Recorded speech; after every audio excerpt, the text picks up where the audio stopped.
మీ మోకాల నొప్పులకు ఎటువంటి సర్జరీ లేకుండా ఎపియాన్ పెయిన్ క్లినిక్ అందిస్తున్న అత్యాధునిక చికిత్స.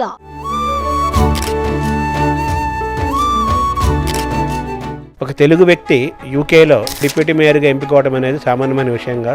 మీకు ఎంత టాలెంట్ అని ఉండొచ్చు, you can only go to some extent. అక్కడి నుంచి టైమింగ్ ఇంపార్టెంట్, నీ మైండ్ సెట్ ఇంపార్టెంట్, నీ కృషి ఇంపార్టెంట్, నీ స్ట్రగుల్ ఇంపార్టెంట్ అని.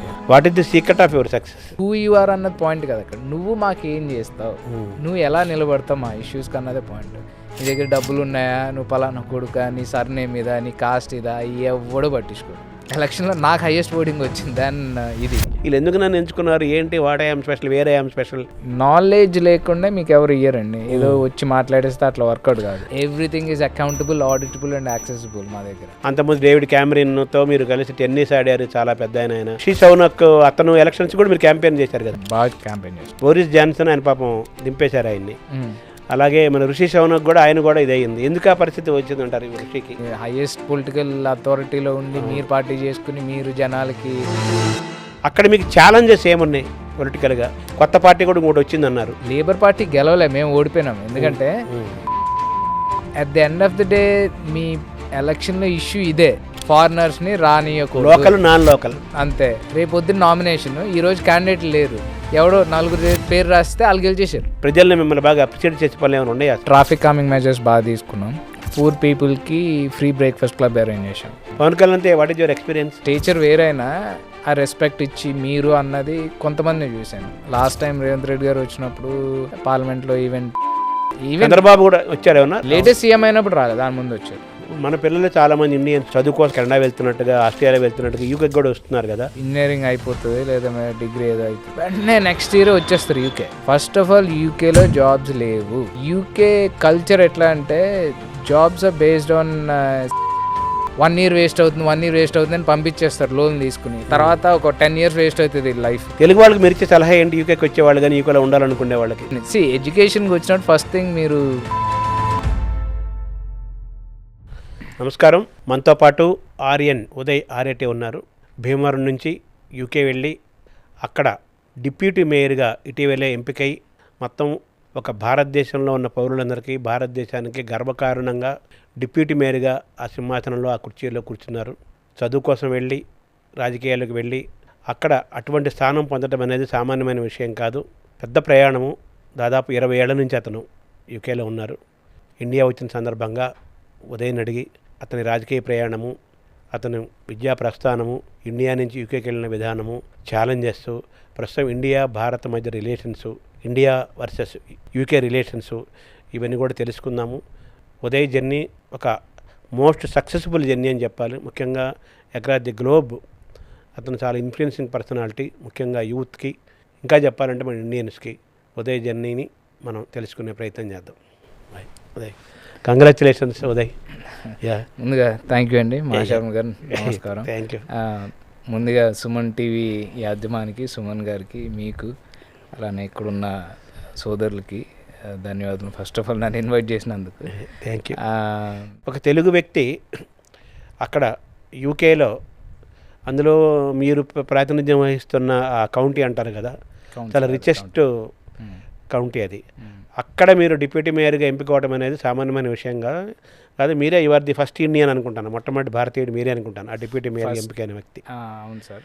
ఇది ఎలా సాధ్యమైంది అసలు? ఇది సాధ్యం ఎలా అయిందంటే, ఒకటి తలరాత అనుకోవచ్చు. ఫస్ట్ పాయింట్, అందరి తలరాత ముందే దేవుడు రాస్తారంటారు, మనకు తెలియదు కదా, తెలియదు. God's grace first of all. అలా అని చెప్పి లక్ ఎంతో కొంత ఫ్యాక్టర్ ఉంటుందండి, గ్యారంటీ.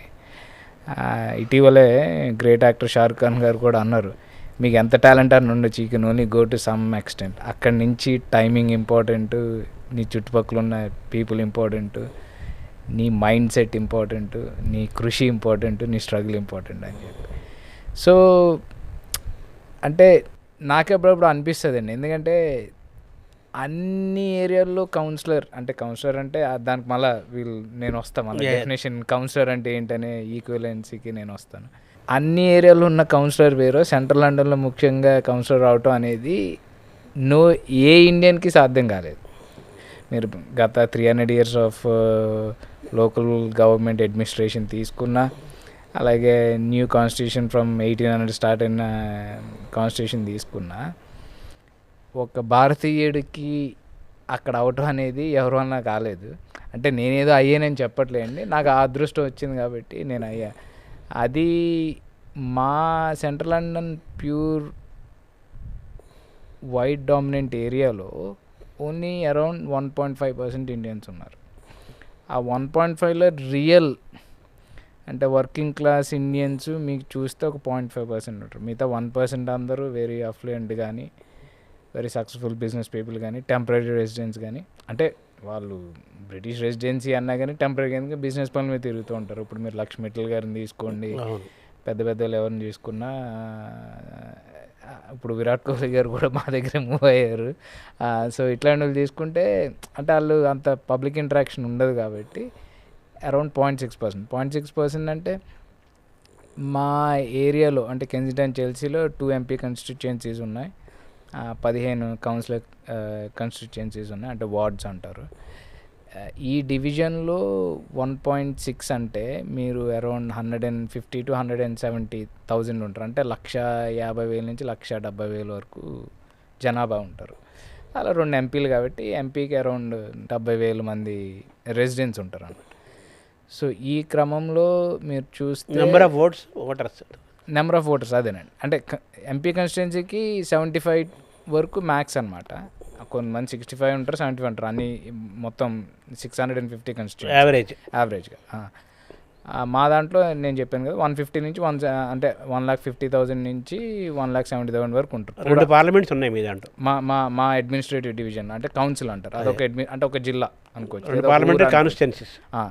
అందులో 15 మంది కౌన్సిలర్లు ఉంటారు, 15 వార్డ్ డివిజన్లు ఉంటాయి, డివిజన్కి 3 కౌన్సిలర్లు ఉంటారు.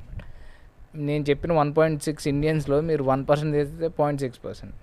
మీరు 0.6% అంటే మీరు లెక్క వేసుకున్నారండి, 1000 మంది ఇండియన్లు కూడా ఉండరు. అంటే మనం వెరీ మేజర్ మైనర్, అంతే, అది వెరీ మైనర్.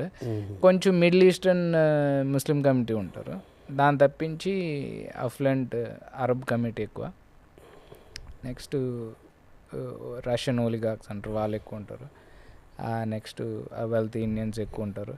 అలానే settlers, second third generation elite class వాళ్ళు కూడా ఎక్కువ ఉంటారు అన్నమాట మా దాంట్లో. అందరూ కో ఎగ్జిస్ట్ ఉంటారు. అంటే బ్యూటీ ఏంటంటే అండి, రిచ్ పూర్ కలిసి ఉంటారు ఒకే జాగాలో, రిచ్ పూర్ కలిసి ఉంటారు, అదే బ్యూటీ. ఒకడొకటి రెస్పెక్ట్ ఉంటుంది, ఆ బ్యూటీ ఉంది, అది నేర్చుకోవాలి మనం ఇండియన్స్. రెండు మనకు అర్థమవుతుంటాయి. డిస్క్రిమినేషన్ ఇప్పుడు మా ఏరియా గురించి చెప్పాలంటే, మీరు ఇప్పుడు ఇక్కడ గజం పక్కన పెట్టేస్తే, అంటే మాకు గజం అరౌండ్ గజం అంటారు కదా, అంటే స్క్వేర్ ఫీట్ కదా, అంతే 1,00,000 నుంచి 4,00,000 వరకు ఉంటుంది. అంటే మీరు ఒక ఎకరం లెక్కేస్తే 5,000 గజాలు ఒక ఎకరం, అదే 100 మిలియన్ ఉంటుందండి. 100 మిలియన్ నుంచి 200 మిలియన్ ఎకరం కూడా ఉన్నది మా దగ్గర. అంటే మీరు 100 మిలియన్ అంటే 1,000 crores, 200 మిలియన్ అంటే 2,000 crores రఫ్లీ అరౌండ్. సో మీరు ఆ మధ్యలో ఉంటుంది అంత రిచ్ అనమాట. అక్కడ ల్యాండ్, రియల్ ఎస్టేట్ అంత రిచ్. అంటే మీ county area that is the richest, వరల్డ్లో రిచెస్ట్ అనాలా, ఎలా అనాలి? వన్ ఆఫ్ ద అనుకోవచ్చు అండి. అంటే లండన్లో రిచెస్ట్, యూకేలో యూరోప్లో రిచెస్ట్, ప్రపంచంలో కూడా. అయితే అది ఇంకా ఉన్నాయండి ఏరియా, లేదంటే ఇప్పుడు బెవర్లీ హిల్స్ అంటారు, అలాగే బెలైర్ అంటారు, కొన్ని ఏరియాలు ఉన్నాయి, అలాగే మన్హాటన్ ఉంది న్యూయార్క్లో.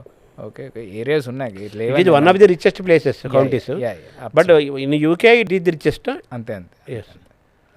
అంటే రాజు పేద అంటారు కదా, అంటే మీ రాజు రాణి వాడు అక్కడే ఉంటారు కదా మీ కౌంటీలో. అంటే క్వీన్ విక్టోరియా గారు మా కౌన్సిల్లో ఆవిడ జన్మించారు. సో దాని గురించి రాయల్ బారా అంటారు అన్నమాట. అవును, అంటే కెన్సింగ్టన్ చెల్సీ అన్నది ఒక ఆర్బీకేసీ అంటారు. ఆర్బీకేసీ అంటే రాయల్ బరా అనేది నథింగ్ అండి, ఒక అడ్మినిస్ట్రేటివ్ డివిజన్ని బరా అంటారు. ఓకే, జనరల్గా లండన్లో ఉన్న అడ్మినిస్ట్రేటివ్ డివిజన్ అని బరా అంటారు అనమాట. అంటే అది బరా అనేది ఒక స్పెషల్ స్టేటస్ అనమాట. జనరల్గా బరా అనేది లోకల్ గవర్నమెంట్ యాక్ట్లో బరా అనేది అందరికీ ఇయ్యారు, మున్సిపాలిటీ టైప్లో. అయితే రాయల్ బరా అంటారు. రాయల్ బరా అని ఎందుకు అంటారంటే, క్వీన్ విక్టోరియా అక్కడ జన్మించారు కాబట్టి ఎనీ రాయల్ అటాచ్మెంట్ ఉన్న బరాని రాయల్ బరా అంటారు. 4 ఉన్నాయి royal borough of Kingston, royal borough of Kensington Chelsea, royal borough of Windsor, ఇంకోటి గ్రీనిచ్ అండి. ఇందులో మెయిన్ 2 రాయల్ బరోస్ అంటే ఒరిజినల్ రాయల్ బరోస్ 2 ఉన్నాయి. ఒకటి మాది, ఒకటి విన్సర్ అండ్ మేడినెడ్ అని అంటారు. వాళ్ళ రెసిడెన్స్ క్వీన్ రెసిడెన్స్ అక్కడే ఉంది కదా. That's correct. ఇప్పుడు విన్సర్లో చూసుకుంటే మీకు సమ్మర్ హౌస్ అక్కడ ఉంది, వింటర్ హౌస్ వచ్చి మా దగ్గర కెన్సింగ్టన్ ప్యాలెస్ ఉంది, అలా బకింగ్హామ్ ప్యాలెస్ ఉంది. బకింగ్హామ్ ప్యాలెస్ వెస్ట్ మినిస్టర్ పక్కా కాన్స్టిట్యున్సీలో, బట్ సెంట్రల్ లండన్ కాబట్టి ది రాయల్ బరో, అంతగానే ఆ స్టేటస్ వచ్చింది అనమాట. విశాఖపట్నాన్ని వైజాగ్ ఎట్లా అంటారో లేదా అంతే. సో అట్లా జస్ట్ ఒక షార్ట్ ఫామ్ అంతే, royal borough of Kensington and Chelsea. So అది రిచెస్ట్ ప్లేస్. సో మీరు ఒక తెలుగు ప్రాంతం నుంచి, అందులో ఇండియా నుంచి వెళ్ళి చదువు కోసం వెళ్ళి యూకేలో అందులో రిచెస్ట్ ప్లేస్లో అక్కడ ఆ ఎలక్షన్స్లో గెలిచి డిప్యూటీ మేయర్గా ఎంపిక అవటం, what is the secret of your success, లేదా what are the secrets of your success? అంటే సీక్రెట్స్ అని చెప్పనండి, అంటే లీడర్షిప్ కదా అది. అవును, అఫ్కోర్స్ కరెక్టే. అచీవ్మెంట్ అనేది ఎవరికి వితౌట్ హార్డ్ వర్క్ కానీ, విజన్ కానీ, సిన్సియారిటీ లేకపోతే రాదు. హవెవర్ నాకు ఒక మెంటర్ ఉన్నారు, ఒక గురువు, మీరు గురువు అనుకోవచ్చు, ఒక ఆవిడ ఉన్నారు, జూలీ మిల్స్ అని. ఆవిడ నన్ను ఫస్ట్ ట్రైన్ చేయడం జరిగింది. ఆవిడకి ఎందుకంటే జూలీ మిల్స్, ఓకే, ఆవిడ ఇదివరకు మేయర్ మా ఏరియాకి మేయర్, అలాగే మా ఏరియాకి అసోసియేషన్ చైర్మన్. అంటే ఇప్పుడు జేపీ నడ్డా గారు ఎట్లా బీజేపీ ప్రెసిడెంట్ ఎట్లా, ఆవిడ ఒక టైంలో మా ఏరియాకి ఒక కొంచెం పవర్ఫుల్ లేడీ అంటారు ఆవిడ. అయితే ఫస్ట్ నేను సిన్సియర్గా పనిచేసేవాడిని పార్టీకి, పనిచేసి దాని యాక్టివిటీ, దాని స్ట్రాటజీ ఇవన్నీ హెల్ప్ చేసేవాడిని.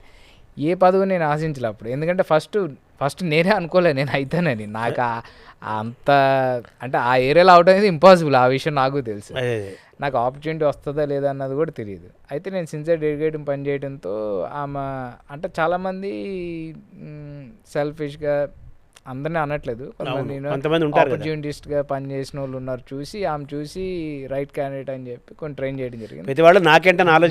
ఎగ్జాక్ట్లీ. సో అలా అయితే, బట్ హవెవర్ ఒకసారి నేను కొన్నేళ్ళు పార్టీ మెంబర్స్తో తిరిగి ఇంటరాక్ట్ అయినప్పుడు నేను ఆర్ట్ని I learn the art, trade నేర్చే అంటారు కదా, I learn the trade and art. Politics అర్థమైపోయింది అంటే చాలా తక్కువ సమయంలో, చాలా డెడికేటెడ్, చాలా అర్థం చేసుకున్నా. దాంతో నాకు అర్థమైపోయింది one day I'll be councillor అని చెప్పి. ఎందుకంటే ఫస్ట్ కౌన్సిలర్ అవ్వాలి, డిప్యూటీ మేయర్ అవ్వాలంటే మీరు ఫస్ట్ కౌన్సిలర్ స్టెప్ అది. ఎందుకంటే అది పబ్లిక్ ఎలక్షన్ మా ఇక్కడనే. ఒకసారి కౌన్సిలర్ అయినాక మీ పార్టీ కొలీగ్స్ మీ టైం మేయర్ అండ్ డిప్యూటీ మేయర్ని ఎన్నుకుంటారు. అట్లా అంటే మన కార్పొరేటర్లు మేయర్ని డిప్యూటీ మేయర్ని ఎంచుకున్నట్టుగానే. ఎగ్జాక్ట్లీ అంతే, సేమ్.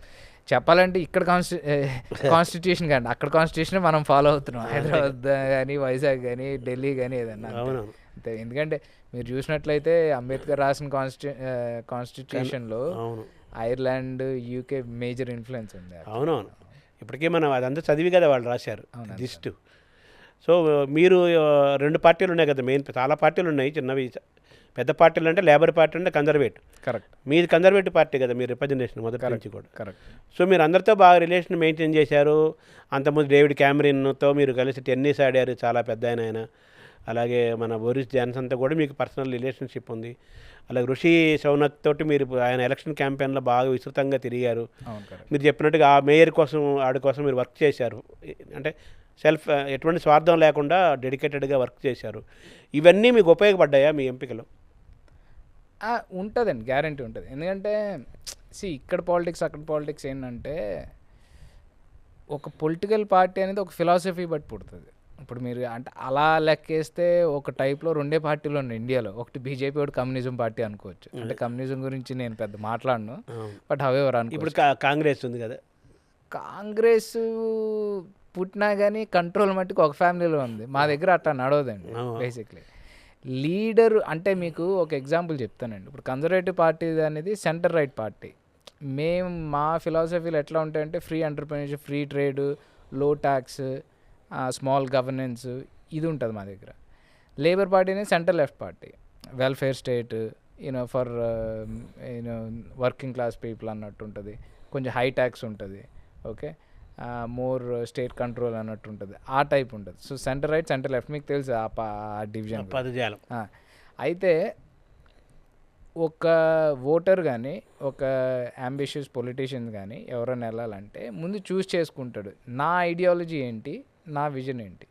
నేను సెంటర్ లెఫ్ట్ అనుకుంటే లేబర్లో జాయిన్ అవుతాడు, సెంటర్ రైట్ అంటే కన్జర్వేటివ్లో జాయిన్ అవుతాడు.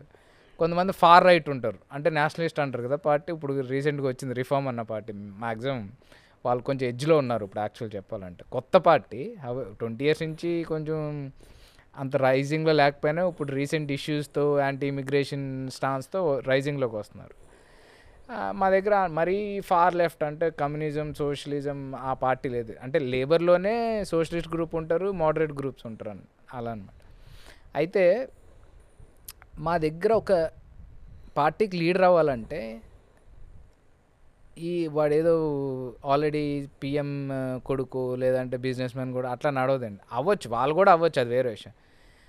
నువ్వు నీ members of the party membership కూడా మాకు చాలా స్ట్రిక్ట్. ఎవరు పెడితే ఇక్కడలాగా మెంబర్ అట్లా కాదండి. ఫస్ట్ మీరు మెంబర్షిప్ కట్టాలి, డబ్బులు కట్టాలి ఎవ్రీ ఇయర్. మా దగ్గర అరౌండ్ 10,000 ఉంటుంది.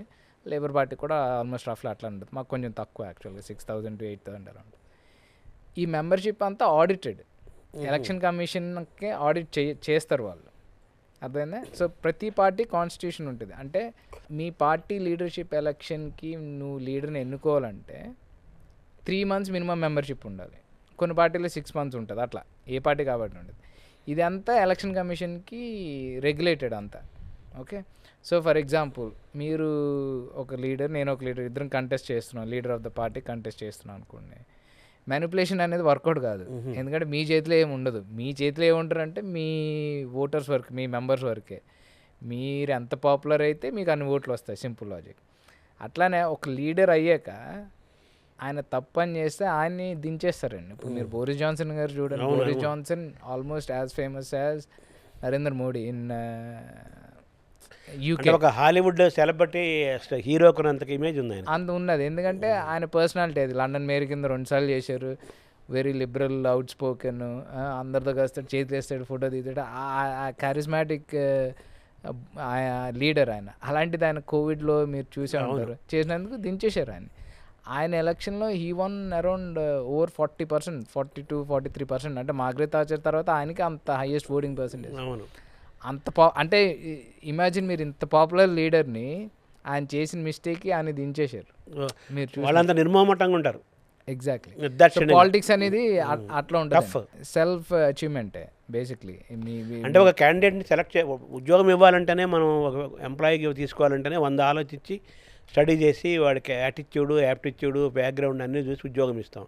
అక్కడ ఒక ప్రాంతానికి ప్రతినిధికి పొలిటికల్ రిప్రజెంటేటివ్, పబ్లిక్ రిప్రజెంటేటివ్గా ఎలక్ట్ చేసుకోవాలంటే అదొకటి. అటువంటి బాగా అకాడమిక్ రిచ్ ప్లేస్లో ఒక ఇండియన్ని, ఒక యంగ్స్టర్ని సెలెక్ట్ చేసుకోవడం అంటే ఈజీ కాదు కదా. ఎలా మీరు వాళ్ళని ఎలా, వాళ్ళ హృదయాలను మీరు ఎలా గెలవగలిగారు? How could you win the hearts of the people? Good point. అంటే ఇక్కడే ఇంట్రెస్టింగ్ వస్తుంది ఏంటంటే, అక్కడ ఓటర్స్ ఎట్లా మీకు ఓట్ చేస్తారంటే, అంటే 2 ఓటింగ్స్ ఉంటాయి. ఫస్ట్ ఇంటర్నల్ ఓటింగ్, అంటే మీరు క్యాండిడేట్ కింద అవ్వాలంటే ఫస్ట్ మీ పార్టీ మెంబర్స్ మిమ్మల్ని ఎన్నుకోవాలి. ఓకే, దాన్ని హస్టింగ్స్ అంటారు. ఒక 4 stage ప్రాసెస్ జరుగుతుంది. మీరు ఎంపీ కన్నా అవ్వనివ్వండి, కౌన్సిలర్ కన్నా అవ్వనివ్వండి, 4 stage ప్రాసెస్. ఫస్ట్ ప్రాసెస్ ఏంటంటే, మీ ఏరియాలో మీరు CV సబ్మిట్ చేయాలి. CVకి ఒక టీం ఉంటుంది, వాళ్ళు స్క్రూటనైజ్ చేస్తారు, వాళ్ళు త్రూ చేస్తారు. CV అయినాక ఒక ప్యానల్తో ఇంటర్వ్యూ ఉంటుంది. ప్యానల్లో 2 ఎగ్జిస్టింగ్ కౌన్సిలర్లు, అంటే ఆల్రెడీ కౌన్సిలర్గా చేస్తున్నవారు, ఎగ్జిక్యూటివ్ బాడీ అంటారు, అంటే ఆ ఏరియాకి party chairman, vice chair, secretary, వాళ్ళు ఒకటి, ఒక ఎంపీ కూర్చుంటారు. వీళ్ళు సీక్రెట్ ఓటింగ్ జరుగుతుంది. ఇంటర్వ్యూ అవ్వగానే, ఇప్పుడు నేను ఇంటర్వ్యూ చేస్తున్నాం, ఒక సేమ్ మీకు HR ఇంటర్వ్యూ ఎలా జరుగుతుంది, లేదంటే ఒక IT ఇంటర్వ్యూ ఎట్లా జరుగుతుంది, సేమ్ అట్లనే జరుగుతుంది.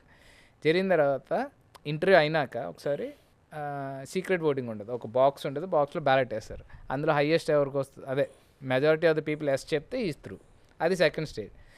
థర్డ్ స్టేజ్ ఏంటంటే, ఇప్పుడు మా ఏరియాకి 15 divisions ఉన్నాయి, చెప్పగా వార్డ్స్ అంటారు. 15 divisionలో ఎక్కడైనా అప్లై చేసుకోవచ్చు మీరు. చేసుకున్నాక ఆ 15 divisionలో వార్డ్కి ఒక కమిటీ ఉంటుంది. వాళ్ళు డిసైడ్ చేస్తారు, ఈ CV నాకు నచ్చింది, ఈ పిల్లోడు నాకు నచ్చాడు, లేకపోతే ఈ అమ్మాయి నాకు నచ్చిందని. ఫైనల్గా 4 to 5 మెంబర్స్ని సెలెక్ట్ చేస్తారు. సెలెక్ట్ చేసినప్పుడు ఈ 5 మెంబర్స్ని మీ ఏరియా, మీ ఆ వార్డ్, మీ ఏ వార్డ్కి అయితే అప్లై చేస్తారు. ఫర్ ఎగ్జాంపుల్ మీరు హైదరాబాద్లో ఉన్నారు, కుకట్పల్లికి మీరు అప్లై చేశారు అనుకోండి. కుకట్పల్లిలో మీ పార్టీ ఉన్న మెంబర్స్ వచ్చి కూర్చుంటారు, ఒక హస్టింగ్స్ అంటారు దాన్ని. సో ప్రతి మెంబర్ వచ్చి ఒక 3 minutes స్పీచ్ చేయాలి. తర్వాత 1-to-1 క్వశ్చన్స్ ఉంటాయి, వచ్చినాక ఓటింగ్ చేస్తారు. అలాగే అందులో ఇంట్రెస్టింగ్ ఏంటంటే, నా సెలక్షన్ జరిగినప్పుడు నేను ఒక్కడనే ఇండియన్, ఇన్ఫ్యాక్ట్ నేను ఒక్కడనే ఎథ్నిక్ అంటే తెలుసు కదా, నాన్ వైట్. మిగతా వాళ్ళంతా కొంతమంది సెకండ్ థర్డ్ జనరేషన్ ఆ ఏరియా వాళ్ళు. ఇది ఇది మీ ఫస్ట్ జనరేషన్ యాక్చువల్గా. నేను ఫస్ట్ జనరేషన్. అంతే కదా. ఆ third generation Kensingtoners, not even British, local కెన్జింగ్. అయితే ఇక్కడ పాయింట్ ఏంటంటే సార్, హూ యు ఆర్ అన్నది పాయింట్ కదా. అక్కడ నువ్వు మాకు ఏం చేస్తావు, నువ్వు ఎలా నిలబడతావు మా ఇష్యూస్కి అన్నదే పాయింట్. నీ దగ్గర డబ్బులు ఉన్నాయా, నువ్వు పలానా కొడుక, నీ సర్నేమ్ మీద, నీ కాస్ట్ ఇదా, ఎవడు పట్టించుకోడు. సో ఆ క్రమంలో అంటే మన మీ లీడర్షిప్ పట్టు వాళ్ళకి విశ్వాసం కలగాలి, నమ్మకం. ఎగ్జాక్ట్లీ ఆ నమ్మకం కలగడం వల్ల నన్ను ఫస్ట్ ఎలక్షన్ నన్ను నామినేట్ చేయడం జరిగింది. నేను ఇంటర్నేషనల్ వాళ్ళు ఇంకో గమ్మత్తు ఏంటంటే, ఎలక్షన్లో నాకు హైయెస్ట్ ఓటింగ్ వచ్చింది దాన్ ఇది వాళ్ళ సిటిజన్స్, ఒరిజినల్ సిటిజన్స్. ఎందుకంటే అంటే కొంచెం నా పేరులో కూడా కొంచెం అడ్వాంటేజ్ ఉంది, ఎందుకంటే నా సర్నేమ్ ఆర్ఐటి అనేది గ్రీక్ నేమ్ అది. సో అందరు యూరోపియన్ అనుకుని వేసారు. ఆబ్వియస్లీ పార్టీ ఓట్లు ఎక్కువ పడతాయి, దాన్ని బ్లాక్ ఓట్స్ అంటారు. అది ఎలాగో వచ్చేస్తాయి అవి. ఆ తర్వాత ఆర్ఐటి సర్నేమ్ గురించి కొంచెం ప్రత్యేకంగా అట్లానే కొంచెం గ్రౌండ్ క్యాంపెయిన్ బాగా చేశాను మేము, చాలా బాగా చేశాం. ఓకే, ఇప్పుడు మన ఆంధ్రప్రదేశ్లో, మన తెలుగులో, లేకపోతే భారతదేశంలో ఆ లోకల్లో ఉన్న ఒక క్యాండిడేట్ని ఎంపిక చేసుకోవాలంటేనే రెండు పార్టీల మధ్య పోటీ ఉంటే చాలా ఆలోచన. ఇక్కడ పాలిటిక్స్, అక్కడ పాలిటిక్స్ పూర్తి డిఫరెంట్. బట్ ఒక ఇండియన్ని వాళ్ళు ఎంపిక చేసుకోవడం వెనకాల మీరు గమనించిన మీ సక్సెస్ సీక్రెట్లో కానీ, లేకపోతే వాళ్ళు మిమ్మల్ని ఎందుకు నన్ను ఎంచుకున్నారు, మీకు మీరే క్వశ్చన్ వేసుకుంటే ఖాళీ టైంలో కూర్చొని వీళ్ళు ఎందుకు నన్ను ఎంచుకున్నారు, ఏంటి, వాట్ ఐఎమ్ స్పెషల్, వేరే ఐఎమ్ స్పెషల్ అని 1 2 3 4 మీ విన్నింగ్ని మీకు మీరే ఒక సెల్ఫ్ రివ్యూ చేసుకుంటే 1 2 3 4 5 పాయింట్స్ ఏం చెప్తారు అనాలిసిస్? అంటే ఫస్ట్ పాయింట్ ఒకటండి, డౌన్ టు ఎర్త్ ఉండాలి. నాకు డబ్బులు ఉన్నాయి, నేను పలానా కొడుకు, లేదా నా కాస్ట్ ఇది, లేదా మేము మహారాజులు అట్లాంటి ఎవడేయండి. అందరూ ఎకనామికల్గా వెల్ ఆఫ్ అక్కడ. At the end of the issue based politics అక్కడ, or philosophy based politics. First point అది. సో నేను డౌన్ టు ఎర్త్, నేనేంటి నా సక్సెస్ జర్నీ చెప్పాను. నేను ఆమె ఎంటర్ప్రినర్, నేను ఇమిగ్రెంట్గా వచ్చి చెప్పాను. అక్కడ వాళ్ళందరూ నేను బ్యాంక్ సిఇఓ లేదంటే బ్యాంక్ టాప్ వైస్ ప్రెసిడెంట్ అవన్నీ ఎవరికి కాదు. Okay, that's good, you achieved సెల్ఫ్గా ఇదని. కేజ్రీవాల్ పెట్టినట్టుగా అమ్మ ఆద్మీ లాగా ఒక సామాన్యుడు, ఎస్, కామన్ సిటిజన్. అదొక పాయింట్. సెకండ్ పాయింట్ ఏంటంటే, నేను సీట్ రాకముందు కూడా ఒక 2-3 ఇయర్స్ నుంచి లోకల్ క్యాంపెయిన్స్ చాలా నేను పార్టిసిపేట్ చేశాను. అంటే ప్రో రిమైన్ క్యాంపెయిన్కి నేను పార్టిసిపేట్ చేశాను. లోకల్ చాలా ఇష్యూస్ ఉన్నాయి, మాకు ట్రాఫిక్ ఇష్యూస్ ఉన్నాయి. సెంట్రల్ కల్స్ అని ఒక సిక్ టెంపుల్ ఉంది outside India, the first Sikh temple అనమాట అది. అవుట్ సైడ్ ఇండియా మన యునైటెడ్ ఇండియా బయట ఫస్ట్ సిక్ టెంపుల్ అది ఎస్టాబ్లిష్మెంట్. అది మహారాజా దిలీప్ సింగ్ గారు కూడా అక్కడికి వెళ్ళేవారు, ఇది లాస్ట్ సిక్ క్యాంప్. ఆ సిక్ టెంపుల్లో నేను సర్వీస్ చేసేవాడిని. సో ఇవన్నీ చూశారు. గ్రౌండ్ క్యాంపెయిన్ చేశాను, did local service, community service చేశాను. And I helped party locally. అంటే పార్టీ కొన్ని క్యాంపెయిన్స్ జరిగినప్పుడు మీరు ట్యూబ్ స్టేషన్కి వెళ్ళి పొద్దున్న మాట్లాడాలి, పొద్దున్నే 7 o'clock లీఫ్లెట్స్ వేయాలి. ఇక్కడ ఇలాగా గుంపు క్యాంపెయిన్ అట్లేమి ఉండదండి. ప్రతి డోర్ నాక్ చేసుకుంటారు, ఎంపీతో 2-3 ఏరియా వెళ్ళి చేసుకుంటారు. సో అది దానివలన అది థర్డ్ అనుకోవచ్చు. ఫోర్త్ అనేది ఏంటంటే, నాలెడ్జ్ లేకుండా మీకు ఎవరు ఇయ్యరండి. ఏదో వచ్చి మాట్లాడేస్తే అట్లా వర్కౌట్ కాదు. పూర్తిగా అవగాహన ఉండాలి.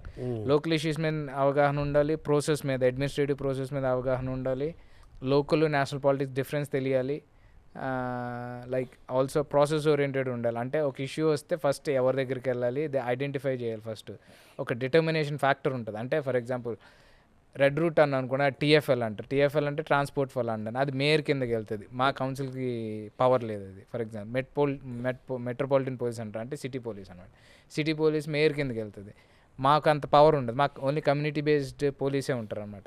సో ఆ ప్రాసెస్ కూడా, ఆ డిటర్మినేషను, ఆ క్లాసిఫికేషను, ఆ knowledge, planning laws, for example licensing laws ఉంటాయి, ప్లానింగ్ లాస్ తెలియాలి, బేస్మెంట్ డెప్త్ ఎంతవరకు ఉంటుందని తెలియాలి.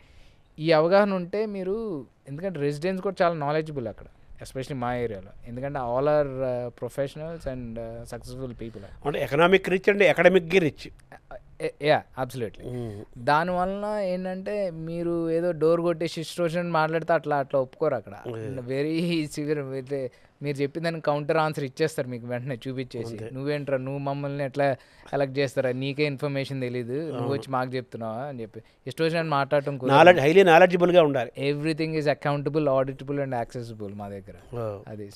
సో అదొక ఫైనల్ పాయింట్ అనుకో. దీనివల్ల నేను గెలవటం. నేనంటుంది ఇప్పుడు మీ మెంటర్ చెప్పారు కదా ఫార్మర్ మేయర్, ఆవిడ యొక్క బ్లెస్సింగ్స్ కూడా మీ పైన ఉండటం గ్యారంటీ. ఇతను ఉదయ్ మేడం గారి తాలూకు మనిషి అనేది కూడా పార్టీలో ప్రజల్లో మీకు బలమైన ఉపయోగపడింది అంటారా? అది ఇంటర్నల్ పార్టీలో ఉపయోగపడింది, బట్ బయట నేను అనుకో, ఎందుకంటే పబ్లిక్కి తెలియదు కదా. అవును. ఫర్ ఎగ్జాంపుల్ మీరు ఇక్కడ ఇప్పుడు హైదరాబాద్ సిటీకి ఎవరు, ఫర్ ఎగ్జాంపుల్ బీజేపీ ప్రెసిడెంట్ ఎవరు అనేది పబ్లిక్ తెలియదు, సామాన్య ఓటర్ తెలియదు. సామాన్య ఓటర్ తెలియదు. అంటే ఇంటర్నల్గా మీకు అయి ఉంటుంది, కానీ సామాన్య ఓటర్ మట్టికి పార్టీ మీదే వస్తుంది. మీరు మెంటర్గా భావించిన ఆ వ్యక్తి, ఆ ఫార్మర్ మేయరు, ఆవిడ బాగా నమ్మే విశ్వసించే మోస్ట్ క్రెడిబుల్ క్యాండిడేట్ ఇతను అనేది మీ పార్టీలో మీకు అది ఉపయోగపడింది. వచ్చింది. అంటే ఇంకొకటి కూడా ఏంటంటే యూరోపియన్ వైట్స్ అన్న తెల్లవారు అన్న ఆవిడ 4 fathers from Varanasi. Indian origin ఉంది. ఆ వారణాసి పేరేంటి, పూర్తి పేరు? జూలీ మిల్స్ అంట. అంతకుముందు వేరే పేరు ఉన్నాయి అంటే వాళ్ళు 7th generation కండి, అది మనకు తెలియదు. 7th generation మూలాలు ఇండియన్ మూలాలు ఆవిడ కూడా అంతే కదా. 7th generation north Indian Kashi ఆ ఏరియా బ్రాహ్మిన్స్ వాళ్ళు ఎప్పటి నుంచి. ఋషి సౌనక్ లాగా. రిషి సునక్ గారు ఖత్రి, అదే నార్త్ ఇండియన్. అయితే మీకు వెస్టిండీస్లో చాలామంది, ఈవెన్ వెస్టిండీస్లో పాండే అని ఒక ఆయన ఉన్నారు. అవును. ఆయన ఫార్మర్ ప్రైమ్ మినిస్టర్. అదే మికేలా పాండే అని వాళ్ళ అమ్మాయి, ట్రినిడాడ్ అండ్ టొబాగో. వీళ్ళ యాన్సిస్టర్ కూడా అక్కడే యూపీ భోజ్పురి ఏరియా నుంచి. అవునవును. ఏది మన వారణాసి, కాశీ ఆ ఏరియా నుంచి, నార్త్. అంటే కాకపోతే వీళ్ళు 4th generation ట్రినిడాడియన్స్, అంటే 4th generation west Indies, Caribbean అంటారు కదా. అవును. 4th generation అంటే 4th or 5th generation. అంటే అప్పటి నుంచి వీళ్ళు అప్పుడు బ్రిటిష్ వాళ్ళు వచ్చినప్పుడు వీళ్ళు మరి స్లేవ్స్కి వెళ్ళారు, అవి మనకు తెలియదు కానీ, బట్ హవెవర్ అక్కడ రూట్స్ మట్టుకు ఇక్కడ అనమాట. ఇప్పుడు మీ మెంటర్ మాత్రం 7 generations బ్యాక్ వాళ్ళు. ఆవిడ 6th or 7th generation, అంటే ఈమె 5th generation. ఇండియన్ ఆరిజిన్ ఉంది. మన ఆంధ్రప్రదేశ్ నుంచి అక్కడ లండన్ వెళ్ళడానికి కారణం కేవలం చదువు గురించే కదా వెళ్ళారు మీరు? అంటే నేను చిన్నప్పుడు టెన్నిస్ ఆడేవాడిని. నేను హైదరాబాద్లో ఈవెన్ ఏపీ క్యాప్టెన్ కూడా చేశాను. నేను అండర్ 14, అండర్ 16 క్యాప్టెన్ చేశాను. మా ఫ్రెండ్స్ అందరూ ఇంకా నా మీద బాగా ఆడే వాళ్ళందరూ ఆల్రెడీ యూఎస్ ఇక్కడికి వెళ్ళారు. సో నేను కూడా అక్కడికి వెళ్ళి ఆడాలన్న నాకు ఒక ఇంట్రెస్ట్ కలిగేది అనమాట. అయితే ఇంటర్ తర్వాత లండన్లో ఆడాలేనా? అదే అబ్రాడ్లో, లండన్ అని స్పెసిఫిక్ అని కాదు కానీ అబ్రాడ్ ఎక్కడైనా ఆడాలి, ఎస్పెషలీ యూరోప్ ఆర్ యూఎస్ అనుకున్నా. అవెవర్ నేను క్రికెట్ బాగా ఆడేవాడిని. అది కూడా టెన్నిస్ అండ్ క్రికెట్. అంటే టెన్నిస్ గురించి నేను మధ్య క్రికెట్ కంటిన్యూ చేయలేదు. సో నేను ఫస్ట్ టైం యూకే వెళ్ళినప్పుడు, అంటే అప్పుడు ఇంకా నా స్టడీంగ్, నేను నిజాంగల్ డిగ్రీ జాయిన్ అయినా కానీ, బట్ నాకు అక్కడ స్కాలర్షిప్ గురించి ఐ వాజ్ వెయిటింగ్ అనమాట. జాయిన్ అయినప్పుడు నాకు ఆ ఆపర్చునిటీ వచ్చింది, ఒక ఏరియాకి టెన్నిస్ అండ్ క్రికెట్ ఆడటానికి వచ్చింది, ఎందుకంటే దే నీడ్ బోత్ అనమాట. సో అది అవడంతో ఫస్ట్ 6 months అవడంతో తర్వాత స్కాలర్షిప్ వచ్చింది, యూనివర్సిటీ స్కాలర్షిప్ రావడంతో నేను మాస్టర్ చేయడం జరిగింది.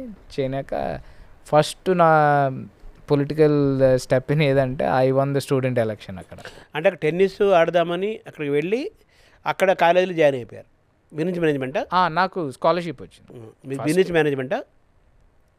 Computers and management. అదే కంప్యూటర్స్ అండ్ మేనేజ్మెంట్. అందులో కాలేజీలో కూడా చేరి టెన్నిస్ ఆడదామని వెళ్ళి కాలేజీలో చేరి సీట్ రావడం వల్ల స్కాలర్షిప్ తోటి అక్కడ చేరి, అంటే మీ కాలేజీలో మీ పాలిటిక్స్ స్టార్ట్ అయినాయి.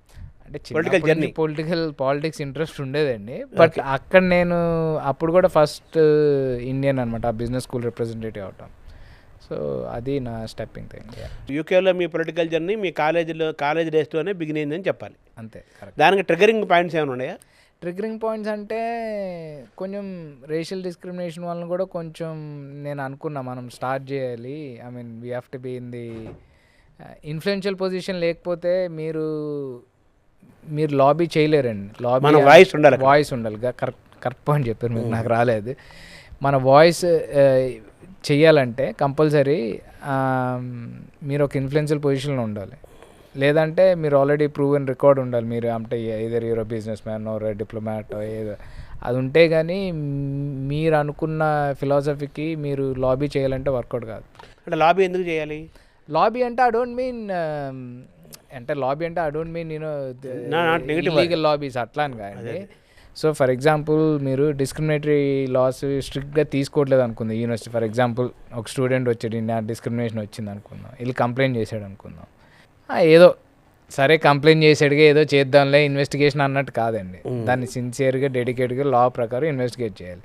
అది కరెక్ట్ అంటే ఇంపీచ్ అవ్వాలి. అంటే ఇంపీచ్ అండి ఈజ్ బిగ్ వర్డ్ అనుకోండి, బట్ నేను చెప్తున్నా మామూలుగా దానికి జడ్జ్మెంట్ ఇవ్వాలి, డెసిజన్ ఇవ్వాలి, ఆ లా ప్రకారం ఏదైతే అది ఇవ్వాలి. సో అది ఉండాలంటే, మీకు వాయిస్ ఉండాలంటే only option is you have to be business school representative. మరి ఎలా మీ వాయిస్ని మీరు ఎక్కడ పెంచుకోగలిగారు? అదే చెప్తున్నా కదా, మీరు లీడర్ అవుతుంది, once you win the election మీరు రిప్రజెంటేటివ్ అవుతారు కదా. రిప్రజెంటేటివ్ అయినప్పుడు మీరు మీ కాలేజ్ రేస్లో, మీ కాలేజ్ ఎలక్షన్లో మీరు ప్రెసిడెంట్గా ఎంచుకున్నారు. అంటే బిజినెస్ స్కూల్ రిప్రజెంటేటివ్ అంటారు, ప్రెసిడెంట్ అని కాదు. బట్ నేను ఒక్కడే కండి, ఒక 4 members ఉంటారు. బట్ అలా ఇండియన్స్ ఉన్నారు అందులో? లేదు, నేను ఒక్కడే. Your the first Indian, your the only Indian. So అలా మొదలైన తర్వాత మీరు ఈ కన్జర్వేటివ్ పార్టీ వైపు ఎలా అట్రాక్ట్ అయ్యారు? Good point. యాక్చువల్గా తర్వాత నేను గ్లాస్గో నుంచి ఫస్ట్ లండన్లో నేను మీన్స్ అంటే లండన్ చుట్టుపక్కల స్లావ్ అని ఒక ఊరు ఉంటుంది, చిన్న ఊరు, ఎక్కువ ఏషియన్ పాపులేషన్ ఎక్కువ, especially Indian, north Indian, six next ఎక్కువ ఉంటారు. ఆ ఏరియాలో నేను టెన్నిస్ క్రికెట్ ఆడుతున్న తర్వాత వెళ్ళి నేను మాస్టర్స్ చేసి బిజినెస్ స్కూల్ రిప్రజెంట్ బ్యాక్ వచ్చినప్పుడు మళ్ళీ లండన్ వచ్చాను. లండన్ నాకు చాలామంది చుట్టాలు ఉన్నారు. ఎందుకంటే మా హైదరాబాద్ అనుకోవచ్చు, ఈస్ట్ గోదావరి, వెస్ట్ గోదావరి, యానం అనుకోవచ్చు, ఏదన్నా భీమవరం అనుకోవచ్చు, చాలామంది ఉంటారు కాబట్టి. సో బ్యాక్ వచ్చాక నేను ఒక వీసా సెటిల్మెంట్ అనేది ఇంపార్టెంట్ కదండి, అదొక 4-5 years ప్రాసెస్ నడుస్తుంది. ప్రాసెస్ అయినాక నేను ఒక థింక్ ట్యాంక్లో జాయిన్ అయ్యాను. ఒక థింక్ ట్యాంక్ అనేది it's a policy making think tank అనమాట. ఆ థింక్ ట్యాంక్లో జాయిన్ అయినప్పుడు I use to interact with MPs, parliamentarians, Indian parliamentarians, UK parliamentarians, politician, వాళ్ళని కలుస్తూ ఉండేవాడిని. సో అక్కడ ఇంట్రెస్ట్ కలిగింది అనమాట. దెన్ నేను వేరే పార్టీస్లో ఫస్ట్ ఇనిషియల్గా నేను తిరిగా, లేబర్ పార్టీకి కొన్ని క్యాంపెయిన్ చేశా, కన్జర్వేటివ్ క్యాంపెయిన్ చేశాను. నేను అప్పుడు అఫీషియల్ మెంబర్ కాదు. హవెవర్ నాకు కొంచెం ఈ లేబర్ పార్టీలో లెఫ్టిస్ట్, ఎస్పెషలీ మీరు చూస్తే ఈ hard left, pro Islamic members ఎక్కువైపోయారు మీకు అప్పట్లో. దాంతో అర్థమైపోయింది నాకు this is not the party అని చెప్పి. అది సో దానివల్ల మీరు కన్జర్వేటివ్ వైపు అట్రాక్ట్ అయ్యి అక్కడ మెంబర్షిప్ తీసుకున్నారు. మిమ్మల్ని కన్జర్వేటివ్ పార్టీలో మొదటి నుంచి మీరు ఎవరిని ఫాలో అయ్యారు? మిమ్మల్ని చేయబట్టుకుని నడిపిన లీడర్ ఎవరు ఉన్నారు? చేయబడుకున్నాను నేను అన్నగానండి, బట్ నేను ఇన్స్పైర్ అయిన డేవిడ్ క్యామరన్. డేవిడ్ క్యామరన్ అంటే farmer prime minister of UK. But ఆయనతో కలిపి మీరు టెన్నిస్ కూడా ఆడారు కదా? అప్పుడప్పుడు ఆడుతూ ఉంటారు. ఆయన కూడా మా కాన్స్టిట్యున్సీలోనే ఉంటారు. సో ఆయనకి కూడా మంచి పేరుంది కదా యూకేలో. అంటే ఆల్మోస్ట్ మోడర్న్ ఈరాలో టోనీ బ్లేయర్, అంటే బోత్ పార్టీస్ చెప్తున్నారు, టోనీ బ్లేయర్ పాపులారిటీ తర్వాత డేవిడ్ క్యామరన్ ఈజ్, అంటే మా దాంట్లో మార్గరెట్ థాచర్ గారు is seen as the iconic leader. However David Cameron గారు తక్కువ, ఇంకా నెక్స్ట్ డేవిడ్ క్యామరన్ గారు.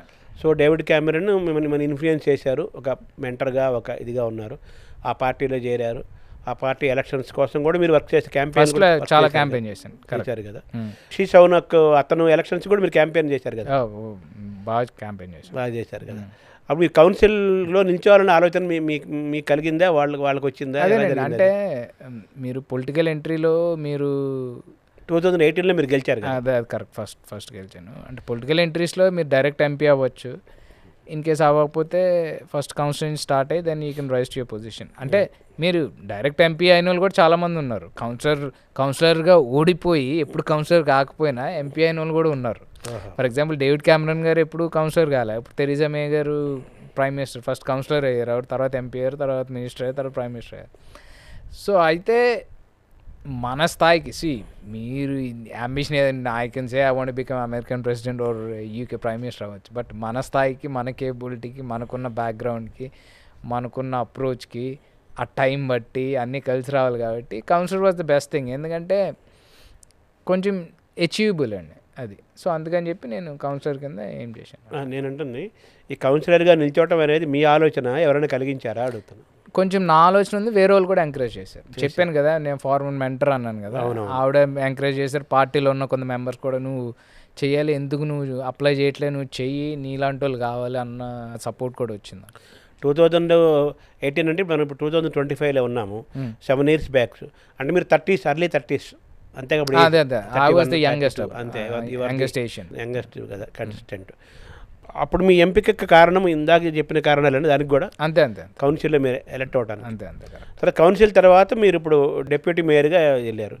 ఆ కౌన్సిలర్ అయినప్పుడు మీకు ఏమన్నా ఒక ఎయిమ్ ఉందా, నేను మేయర్ అవ్వాలి, డిప్యూటీ మేయర్ అవ్వాలి? ఆబ్వియస్లీ ఉంటుందండి.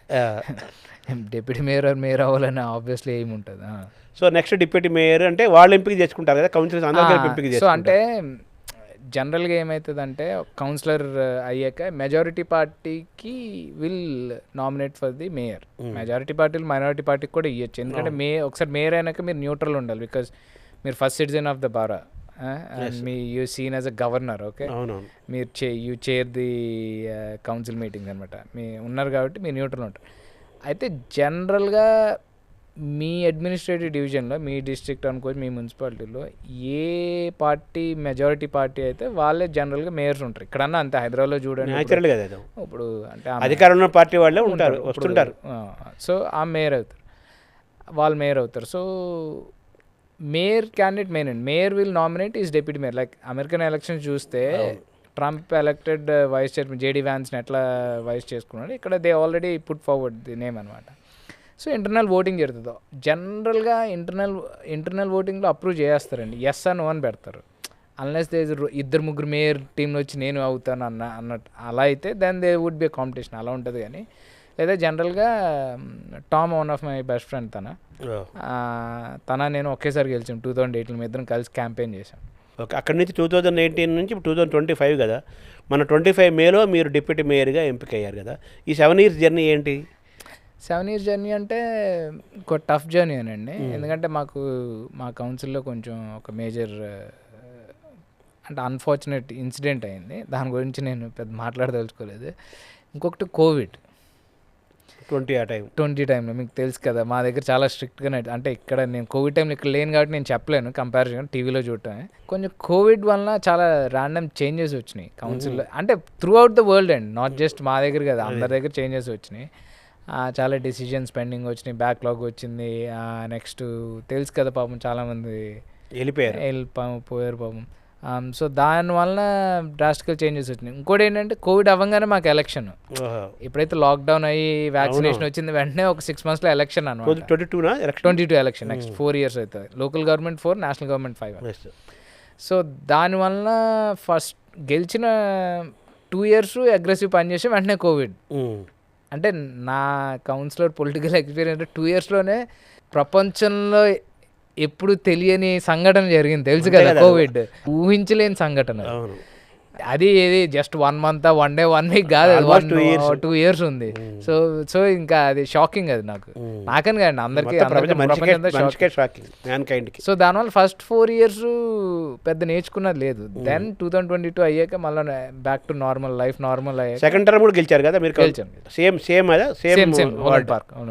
సో 2022లో సెకండ్, అంటే 2022 to 26 వరకు ఉంటుంది అది. ఇప్పుడు నెక్స్ట్ ఇయర్ ఎలక్షన్, అంతే కదా, 4 years కదా, మళ్ళీ సీట్ కన్ఫర్మ్ అయింది నెక్స్ట్ ఇయర్. సో అలాగా మన 22 సెకండ్ ఎలక్షన్లో మళ్ళీ అదే వార్డు నుంచి ఎంపిక అయ్యారు, మిమ్మల్ని డిప్యూటీ మేయర్గా వాళ్ళు. అదే ఫస్ట్ గెలిచినాక ఇంటర్నల్గా డిప్యూటీ మేయర్ చేసేసారు వాళ్ళు. సో ఇప్పుడు మీకు మేయరు తర్వాత డిప్యూటీ మేయర్, అంతే. డిప్యూటీ మేయర్ రోల్ ఎలా ఉంటుంది అక్కడ? అంటే డిప్యూటీ మేయర్ కన్నా మేయర్కి ఎక్కువ పవర్స్ ఉంటాయండి. So because mayor is the first citizen of the borough, ఆయన కౌన్సిల్ని ఏది రిప్రజెంట్ చేయాలన్నా ఆయనే చేయాలి. ఓకే, డిప్యూటీ మేయర్ ఎక్కడ వస్తారంటే ఈవెంట్స్లోని, కొన్ని కమిటీస్లోని, కొన్ని గ్రూప్స్కి, వాలంటరీ ఆర్గనైజేషన్కి ఏమైనా రిప్రజెంట్ చేయాలని డిప్యూటీ మేయర్ విల్ రిప్రజెంట్, అదొకటి. ఇంకొకటి ఏంటంటే మేయరు ఇప్పుడు కొన్ని కమిటీస్ ఉంటాయండి, ప్లానింగ్, లైసెన్సింగ్, హెల్త్ కమిటీ అని ఉంటుంది, ఎన్వైరన్మెంట్స్ కమిటీ అని ఉంటుంది, దానికి వెళ్ళకూడదు ఎందుకంటే మేయర్ ఈజ్ న్యూట్రల్ అనమాట. ఓకే, సో దానికి నేను వెళ్ళొచ్చు. సో నాకు అందులో మేజర్ రోల్ ఉంటుంది, అంటే జనరల్ కమిటీస్ రోల్ ఎలా ఉంటుంది అందులో కొంచెం మేజర్ రోల్ ఉంటుంది, అది main. In absence of mayor, whether ఆయన బయటకు వెళ్ళినా, లేదా కౌన్సిల్ పని మీద బయటకు వెళ్ళినా, లేదా ఆయన పర్సనల్ పని మీద బయటకు వెళ్ళినా, లేదా వేరే దేని మీద ఆయన ఎంగేజ్ అయినా, all step in as a mayor అన్నమాట. నాకు అంటే నా ఫోటోలు చూస్తే నాకు సిల్వర్ చైన్ ఉంటుంది, ఓకే, మేయర్కి గోల్డ్ చైన్ ఉంటుంది అనమాట. సో మా మేజ్ బేరర్ అంటారు, అంటే నా షోఫర్ అంటారు, మాకు స్పెషల్ కార్ ఉంటుంది, కార్లో తీసుకెళ్ళి అంత ప్రోటోకాల్ బట్టి ఉంటుంది. ఆయన దిగగానే వెల్కమ్ డే అంటే చైన్ చూడగానే చెప్పేశారు సిల్వర్ చైన్ ఈయన డిప్యూటీ మేయర్. గోల్డ్ చైన్ అయితే అంటే గోల్డ్ చైన్ వేసుకుని వెళ్ళాలి మేము, అఫీషియల్ ప్రోటోకాల్ అంటే చైన్ వేసుకుని వెళ్ళాలి అనమాట. అయితే డిప్యూటీ మేయర్ మీరు ఒక్కరే ఉన్నారా? ఒక్కరే ఉంటారండి, మేయర్ డిప్యూటీ మేయర్ ఒక్కలే ఉంటారు, వేరే ఉంటారు. అయితే నేను అంటుంది మేయరు, మీరు డిప్యూటీ మేయర్గా second person, you are the first Indian అక్కడ నుంచి కౌన్సిలర్గా ఎలక్ట్ అయిన అతను మీరే ఫస్ట్ అతను అక్కడ నుంచి కౌంటీ అంటారా? అలాగే మళ్ళీ మీరు డిప్యూటీ మేయర్ ఎవరు కూడా you are the first Indian, not Telugu, first Indian. అవును, కరెక్ట్. ఆ రెండూ జరిగినాయి. మీ రోల్లో మేజర్ ఆయన ఫస్ట్ సిటిజన్గా ఉంటారు, మీరేమో సెకండ్ సిటిజన్ అంటారా? ఎలా మన ఎలా సెకండ్ సిటిజన్ ఉండరు అనుకోవచ్చు, సెకండ్ సిటిజన్ అనుకోవచ్చు. ప్రోటోకాల్లో మీకు ప్లేస్ ఉంది కదా, అంతే గ్యారంటీ ఉంటుంది అక్కడ యూకే ప్రోటోకాల్లో ఉండమనేది కూడా అది హైయెస్ట్ అచీవ్మెంట్ కదా. ఎవరు వచ్చినా రిసీవ్ చేసుకోవాలన్నా మీకు ఆ ప్రోటోకాల్ కూడా మీరు సాధించారు. మీ గోల్ ఏంటి? లోకల్ గవర్నమెంట్లో అల్టిమేట్గా మేయర్ అవ్వాలని ఒక గోల్ ఉంటుంది. ఇంకోటి ఏంటంటే ఆబ్వియస్లీ అంటే కొంచెం మేజర్ ఇన్ఫ్లుయెన్స్ వచ్చి మెంబర్ ఆఫ్ పార్లమెంట్ అండి. తర్వాత నెక్స్ట్ స్టెప్ అని కానీ మెంబర్ ఆఫ్ పార్లమెంట్ నేను ఎప్పుడన్నా అవ్వచ్చు దానికి, బట్ ఎలక్షన్ ఎవ్రీ 5 yearsకి ఉంటుంది కదా. 2024లో జరిగింది, 2029లో ఉంటుంది, 5 yearsకి ఒకసారి. మీ 26కి ఇది అవుతుంది, ఈ ఎలక్షన్ ఉంటుంది కదా. అది లోకల్ ఎలక్షన్ అండి. నేషనల్ ఎలక్షన్ వేరు, లోకల్ ఎలక్షన్ అంటే ఈ councils, county elections. National elections వచ్చి నేషనల్ ఎలక్షన్స్. మీరు ఇప్పుడు ఏ పొజిషన్లో ఉన్నారో దానికి ఎలక్షన్ 2026లో ఉంది. That's correct. 2022, 2026, 2029లో పార్లమెంట్ ఎలక్షన్. అంటే మీరు 2026 to 2029కి 3 years టైం ఉంది. అవును, కరెక్ట్. మీరు అనుకున్నట్టుగా మీరు మేయర్ అయితే 3 years మేయర్ అయిన తర్వాత నెక్స్ట్ పార్లమెంట్ వెళ్ళవచ్చు. అదే కదా ప్రాసెస్, అదే కదా, అంతే ప్రాసెస్, అంతే అదే కదా నేను. సో మీకు మేయర్ అవుతారనే ఒక విశ్వాసం మీకు కలిగిందా? అవుతారని ఛాన్సెస్ ఉన్నాయండి. Very good. అంటే న్యాచురల్గా అవుతారని నేను చెప్పను, కానీ డిప్యూటీ మేయర్ అయినాక చాలా మంది ఛాన్సెస్ ఉంటాయి. ఓకే. ఎందుకంటే at the end of the day internal working కదా. ఇప్పుడు మీరు పాత చీఫ్ మినిస్టర్ అయ్యారని మళ్ళీ మీకు చీఫ్ మినిస్టర్ అవ్వాలని ఏం లేదు, పాత డిప్యూటీ చీఫ్ మినిస్టర్ అయ్యారు మీకు చీఫ్ మినిస్టర్ అవ్వాలని అనేక అంశాలు ఉంటాయి. ఎగ్జాక్ట్ సేమ్ ఇక్కడ అంతే. సో కాబట్టి 26 ఎలక్షన్స్లో మళ్ళీ మీరు గెలుస్తారనే విశ్వాసం, గెలిచిన తర్వాత మేయర్ అవుతారన్న విశ్వాసం కూడా మీకు బలంగా ఉంది. అంటే మీకు ఆ వైబ్రేషన్స్ అక్కడ వాతావరణం అబ్జర్వ్ చేస్తారు కాబట్టి ఉన్నాయి ఛాన్స్. దాని తర్వాత 29 ఎలక్షన్స్లో ఎంపీ అవ్వాలని కూడా మీకు ఒక గోల్ ఉంది. అదే సరే, డెఫినెట్గా మనం ముందు వి మస్ట్ ఎయిమ్ ఇట్ కదా. అంతే మనం పాజిటివ్గా ఉంటే విజన్ ఉండాలి, ఒక ఎయిమ్ ఉండాలి, ప్లాన్ అన్ని ఉండాలి. Aimless life is and endless travel అంటారు కదా. Okay, so you have an aim. Good saying. అదే అక్కడ మీకు ఛాలెంజెస్ ఏమున్నాయి పొలిటికల్గా మీ పార్టీకి కానీ మీకు కానీ? కొత్త పార్టీ కూడా ఇంకోటి వచ్చిందన్నారు. అవునవును, అది కూడా రేపు ఎలా ఉంటుందో తెలియదు. అవునవును. ఇప్పుడు జనసేన ఊహించలేదు, ఇప్పుడు ఆంధ్రప్రదేశ్లో టక్కన అన్ని సీట్లు వచ్చేసాయి, ఓట్లు వచ్చేసాయి, ఇక్కడ కూడా బీఆర్ఎస్ ఫస్ట్ వచ్చేసింది. అలా మనం జర్నీ చెప్పలేం కదా. కొత్త పార్టీ ఒకటి తాప కింద నీళ్ళలాగా అలా పెరిగి మీ ఎడ్జికి వచ్చేసింది కదా, కొత్త పార్టీ అన్నారు కదా, వచ్చిందన్నారు కదా. మీకున్న ఛాలెంజెస్ ఏమున్నాయి? రేపు ఆ పార్టీ కూడా ఏమైనా పెరిగే అవకాశం ఉందా? లేబర్ పార్టీని దాటిపోయే అవకాశం ఉందా? లేకపోతే కన్జర్వేటివ్ పార్టీకి పోటీ ఇచ్చే అవకాశం ఉందా? అంటే గుడ్ క్వశ్చన్ అండి. ఇప్పుడు ప్రజెంట్ సిచ్యుయేషన్లో కొంచెం ఫార్ రైట్ రివోల్ట్ పెరిగింది. అంటే ఇప్పుడు మహారాష్ట్రలో, ముంబైలో మరాఠీ మాట్లాడాలి, ఒక టైంలో ఇక్కడ తెలంగాణలో కూడా ఉండేది, ఆంధ్ర తెలంగాణ ఇష్యూ కూడా ఉండేది. నెక్స్ట్ కర్ణాటకలో, బెంగళూరులో కన్నడ మాట్లాడు, నువ్వు తెలుగు ఎందుకు మాట్లాడు, తమిళ బార్డర్ ఇష్యూస్ ఉన్నాయి. అలాగా ఈ రిఫార్ములు అంటే పార్టీ ఫిలాసఫీ కన్నా గ్రౌండ్ లెవెల్ రియాలిటీ, అంటే ఈ వర్కింగ్ క్లాస్, కొంచెం lower middle class, working whites revolution వచ్చేసింది. Anti immigrant stance, anti asylum stance. Europe అంతా వలసల ప్రాబ్లం చాలా ఉంది కదా. ఎగ్జాక్ట్లీ, ఆ ప్రాబ్లం వచ్చేసిందండి. So at the end of the day మీ ఎలక్షన్లో ఇష్యూ ఇదే, ఫారినర్స్ని రానియకూడదు, లోకల్ నాన్ లోకల్ అంతే. రానియకూడదు అంటే ఏ పార్టీకి ఓటు వేయాలంటే రిఫార్మ్. అలా అని చెప్పి వాళ్ళు, మీరు నమ్మరు, మొన్న లోకల్ కొన్ని అవుట్ సైడ్ కౌంటీస్ ఎలక్షన్స్ జరిగినాయి. రేపొద్దున నామినేషన్, ఈరోజు క్యాండిడేట్లు లేరు, ఎవడో 4 పేరు రాస్తే వాళ్ళు గెలిచేశారు క్యాంపెయిన్ చేయకుండా. ఏది లోకల్ ఇష్యూ, సేమ్ ఇష్యూ. మీకు అసలు ఈ ఇమిగ్రేషన్ అనేది నేషనల్ ఇష్యూ అండి. ఇప్పుడు పాకిస్తాన్ మనకు నేషనల్ ఇష్యూ, మన స్టేట్ సంబంధం లేదు, ఇంటర్నేషనల్ ఇష్యూ. ఇంటర్నేషనల్, ఓకే, అది ఇంటర్నేషనల్ ఇష్యూ, బట్ పవర్ వచ్చి నేషనల్ ఉంటుంది, స్టేట్ సంబంధం లేదు కదా. అలాంటిది అది లోకల్ ఇష్యూ కాకపోయినా నేషనల్ ఇష్యూ బట్టి లోకల్ ఎలక్షన్. అంటే ఇప్పుడు ఢిల్లీలో ఇష్యూ అయిన దానికి మన ఆంధ్ర తెలంగాణ గెలిస్తే ఎట్లా ఉంటుంది? అలా గెలిచేసారు జనాలు. అంటే సో అది సీరియస్ థ్రెట్ మాకు. ఇప్పుడు ట్రంప్ ఎలాగైతే వైట్స్ అనే దాన్ని ఆయన బాగా ప్రమోట్ చేస్తున్నాడో, అదే విధంగా ఇప్పుడు యూకేలో కూడా యూకే జాతీయులు అనే దాన్ని బాగా వాళ్ళు పట్టుకున్నారు. రిఫార్మ్, నేషనల్ సెంటిమెంట్, ప్రైడ్ అది ఉన్నది ఎప్పటి నుంచి, ఒక పొలిటికల్ అస్త్రంగా మలిచారు. ఇప్పుడు ఈ రిఫార్మ్ రావడంతో ఒక వాయిస్ వచ్చింది, ఇందాక మీరు అన్న టర్మ్ అంటే ఒక వాయిస్ వచ్చింది అనమాట వాళ్ళకి. సో ఇది ఒక మేజర్ థ్రెట్ అయిపోయింది మా పార్టీకి ఎస్పెషలీ. లేబర్ పార్టీకి ఉండదా? లేబర్ పార్టీ రేటింగ్ 1 yearలోనే చాలా తగ్గిపోయింది, అండర్ 20% ఉంది ఆ లీడర్కి. థర్డ్ ప్లేస్కి వెళ్ళిపోయింది ఇప్పుడు అది. ఆల్మోస్ట్ ఇంచుమించు థర్డ్ ప్లేస్ అన్న కానీ ఫస్ట్ ప్లేస్ రిఫార్మ్లో ఉంది. సెకండ్ అంటే పార్టీస్లో లేబర్ పార్టీ, మా పార్టీ, నెక్స్ట్ లిబరల్ డెమోక్రట్స్ కూడా అట్లానే ఉంది. But it's too early to call, ఇంకా 4 years ఉంది ఎలక్షన్. అంటే ఇప్పుడున్న స్టేట్ చూడాలంటే కన్జర్వేటివ్ పార్టీ అధికారంలో ఉన్న పార్టీ. లేదు, మేము లాస్ట్ ఎలక్షన్లో ఓడిపోయాం. లేబర్ పార్టీ వచ్చేసింది. అక్కడ మెయిన్ ఎలక్షన్ చెబుతున్నారు. సో మీరు అన్న థ్రెట్ ఏంటంటే కన్జర్వేటివ్ పార్టీ ప్రపంచ పార్టీస్లో అంటే మీ చైనా కమ్యూనిస్ట్ పార్టీ తీయేస్తే మోస్ట్ సక్సెస్ఫుల్ పార్టీ మాది. ఎందుకంటే అన్ని ఎలక్షన్స్ గెలిచాము, నెంబర్ ఆఫ్ ఎలక్షన్స్ గెలిచాము, మోస్ట్ సక్సెస్ఫుల్ పార్టీ మాది. అలాంటిది లాస్ట్ ఎలక్షన్లో 2024 జూలై ఎలక్షన్లో మా దగ్గర 360 సీట్స్ ఉండే, ఇప్పుడు 122 సీట్స్ ఉన్నాయి. అదే అరౌండ్ 120+ సీట్స్ అక్కడ లేబర్ పార్టీ ఆక్రమించేసింది. అంటే విచిత్రం ఏంటంటే లేబర్ పార్టీ గెలవలే, మేము ఓడిపోయినాం. ఎందుకంటే మీకు అబౌవ్ 400 సీట్స్ రావాలంటే, అబౌవ్ 350 సీట్స్ రావాలంటే 40% ఓట్ షేర్ ఉండాలి. లేబర్కి 34% 410 సీట్స్ వచ్చినాయి, అరౌండ్ అబౌవ్ 400 వచ్చినాయి, కరెక్ట్ నెంబర్ తెలియదు, వచ్చినాయి కరెక్ట్ నెంబర్. అయితే దీన్ని బట్టి ఏమర్థమవుతుందంటే వాళ్ళు గెలవలే, జనాలు మాకు ఓట్లు వేయలే, మా వల్ల ఏదో వచ్చింది. పైగా ఇంకోటి ఏంటి, రిఫార్మ్ పార్టీ అన్నా కదా, దానికి కొంచెం ఎక్కువ ఓట్ షేర్ వచ్చింది, ఓటు చీలిగైంది. దాంతో మేము ఒక 80 to 90 సీట్స్ ఓడిపోయాం. సో 80 సీట్స్ 90 సీట్స్ తీయేస్తే మాకు ఇన్ ఫేవర్ వస్తే ఆల్మోస్ట్ లేబర్ పార్టీ కూడా మాకు ఈక్వల్గా వచ్చినట్టే. సో రిఫార్మ్ పార్టీ ఓటు చీల్చింది, దానివల్ల మీకు రిఫార్మ్ పార్టీ వల్ల మీకు నష్టం జరిగింది మీ పార్టీ. ఓ గ్యారంటీ. రేపు 2029 పార్లమెంట్ ఎలక్షన్స్లో కూడా రిఫార్మ్ పార్టీతో మీకు థ్రెట్ రేపు కదా లేబర్ పార్టీ కూడా అదే థ్రెట్. అది ఎమర్జింగ్ పార్టీ అయిపోయింది ఇప్పుడు.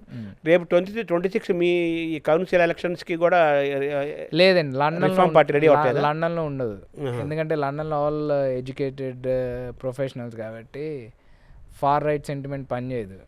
మీరు ఒక గ్లోబల్ బిజినెస్ నడుపుతున్నారు అనుకున్నాను, మీ ప్రోడక్ట్స్ వరల్డ్ వైడ్గా ఉంటారండి, మీరు వరల్డ్ వైడ్ కొని మీరు రావద్దండి ఎట్లా ఉంటుంది, అట్లా వర్కౌట్ కాదు అట్లా. సో మీ 2026 కౌన్సిల్ ఎలక్షన్స్కి రిఫార్మ్ పార్టీ థ్రెట్ ఏం లేదంటారా? లేదు.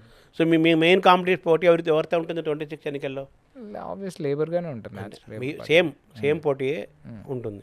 సో మిమ్మల్ని మీరు రేపు మేయర్గా అలాగే 2029లో ఎంపీగా మిమ్మల్ని మీరు ఎస్టాబ్లిష్ చేసుకోవడం కోసం, మీరు మీ లీడర్షిప్ని మీ యొక్క దీన్ని పెంచుకోవడం కోసం, జనాల్లో వెళ్ళటం కోసం మీరు ఆల్రెడీ అభినయ టైల్స్ డైలీ మీరు నమ్మరు ఎన్ని ఈవెంట్స్ ఉంటాయంటే నాకు ఖాళీ కూడా ఉండట్లేదు. ఎందుకంటే ఎలక్షన్ ముందు ఇయర్ కదా, రెసిడెన్స్ టచ్ లేకపోతే లైట్ తీసుకుంటారు, చాలా లైట్ తీసుకుంటారు.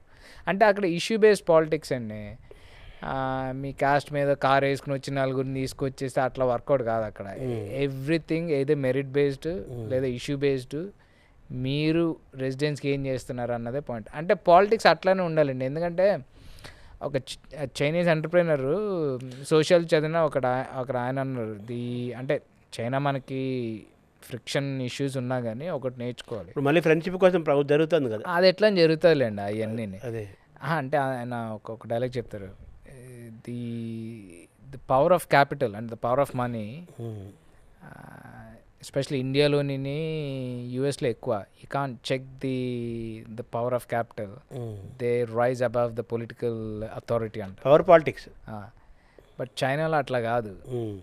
Okay, China government controlling, next ruthless draconian laws అవన్నీ పక్కన పెట్టి మాల్ చెప్తున్నా, nothing is above your country. Okay, ఇక్కడ చూడండి, మీరు చూస్తే ఓన్లీ మనీతోనే పాలిటిక్స్ నడుతుంది. ఇప్పుడు ఆడు కార్ వేసుకొస్తే ఆడికి స్పెషల్ ఇన్ఫ్లుయెన్స్, లేదా ఇది బాసీ కల్చర్, ఇవన్నీ అక్కడ ఏమి ఉండవు. Even London mayor goes on a tube, మా Boris Johnson prime minister is to go on a cycle. Simple but how powerful nation ఇది. ఫర్ ఎగ్జాంపుల్ మీకు ఒక లాజిక్ చెప్తాను, షారుఖ్ ఖాన్ గారు యూఎస్ వెళ్ళారు కదా, ఆయన అడిగారు, మీరు పేపర్లో కూడా వచ్చింది చూడండి, నేనే కల్పించి చెప్పట్లేదు, ఆయన పడితే సో హూ ఆర్ యూ అంటే I'm Shahrukh Khan, Google me will find out అన్నాడు. ఆ లోపల తీసుకెళ్ళి తెలుసు కదా మొత్తం బట్టలు ఇప్పించి అంతా చెక్ చేసి అంతా చేశారు. ఆ బయటకు వచ్చినాక ఆ లోపల అన్నాడంట, I know who you are, this is America అన్నాడు. Okay, proud.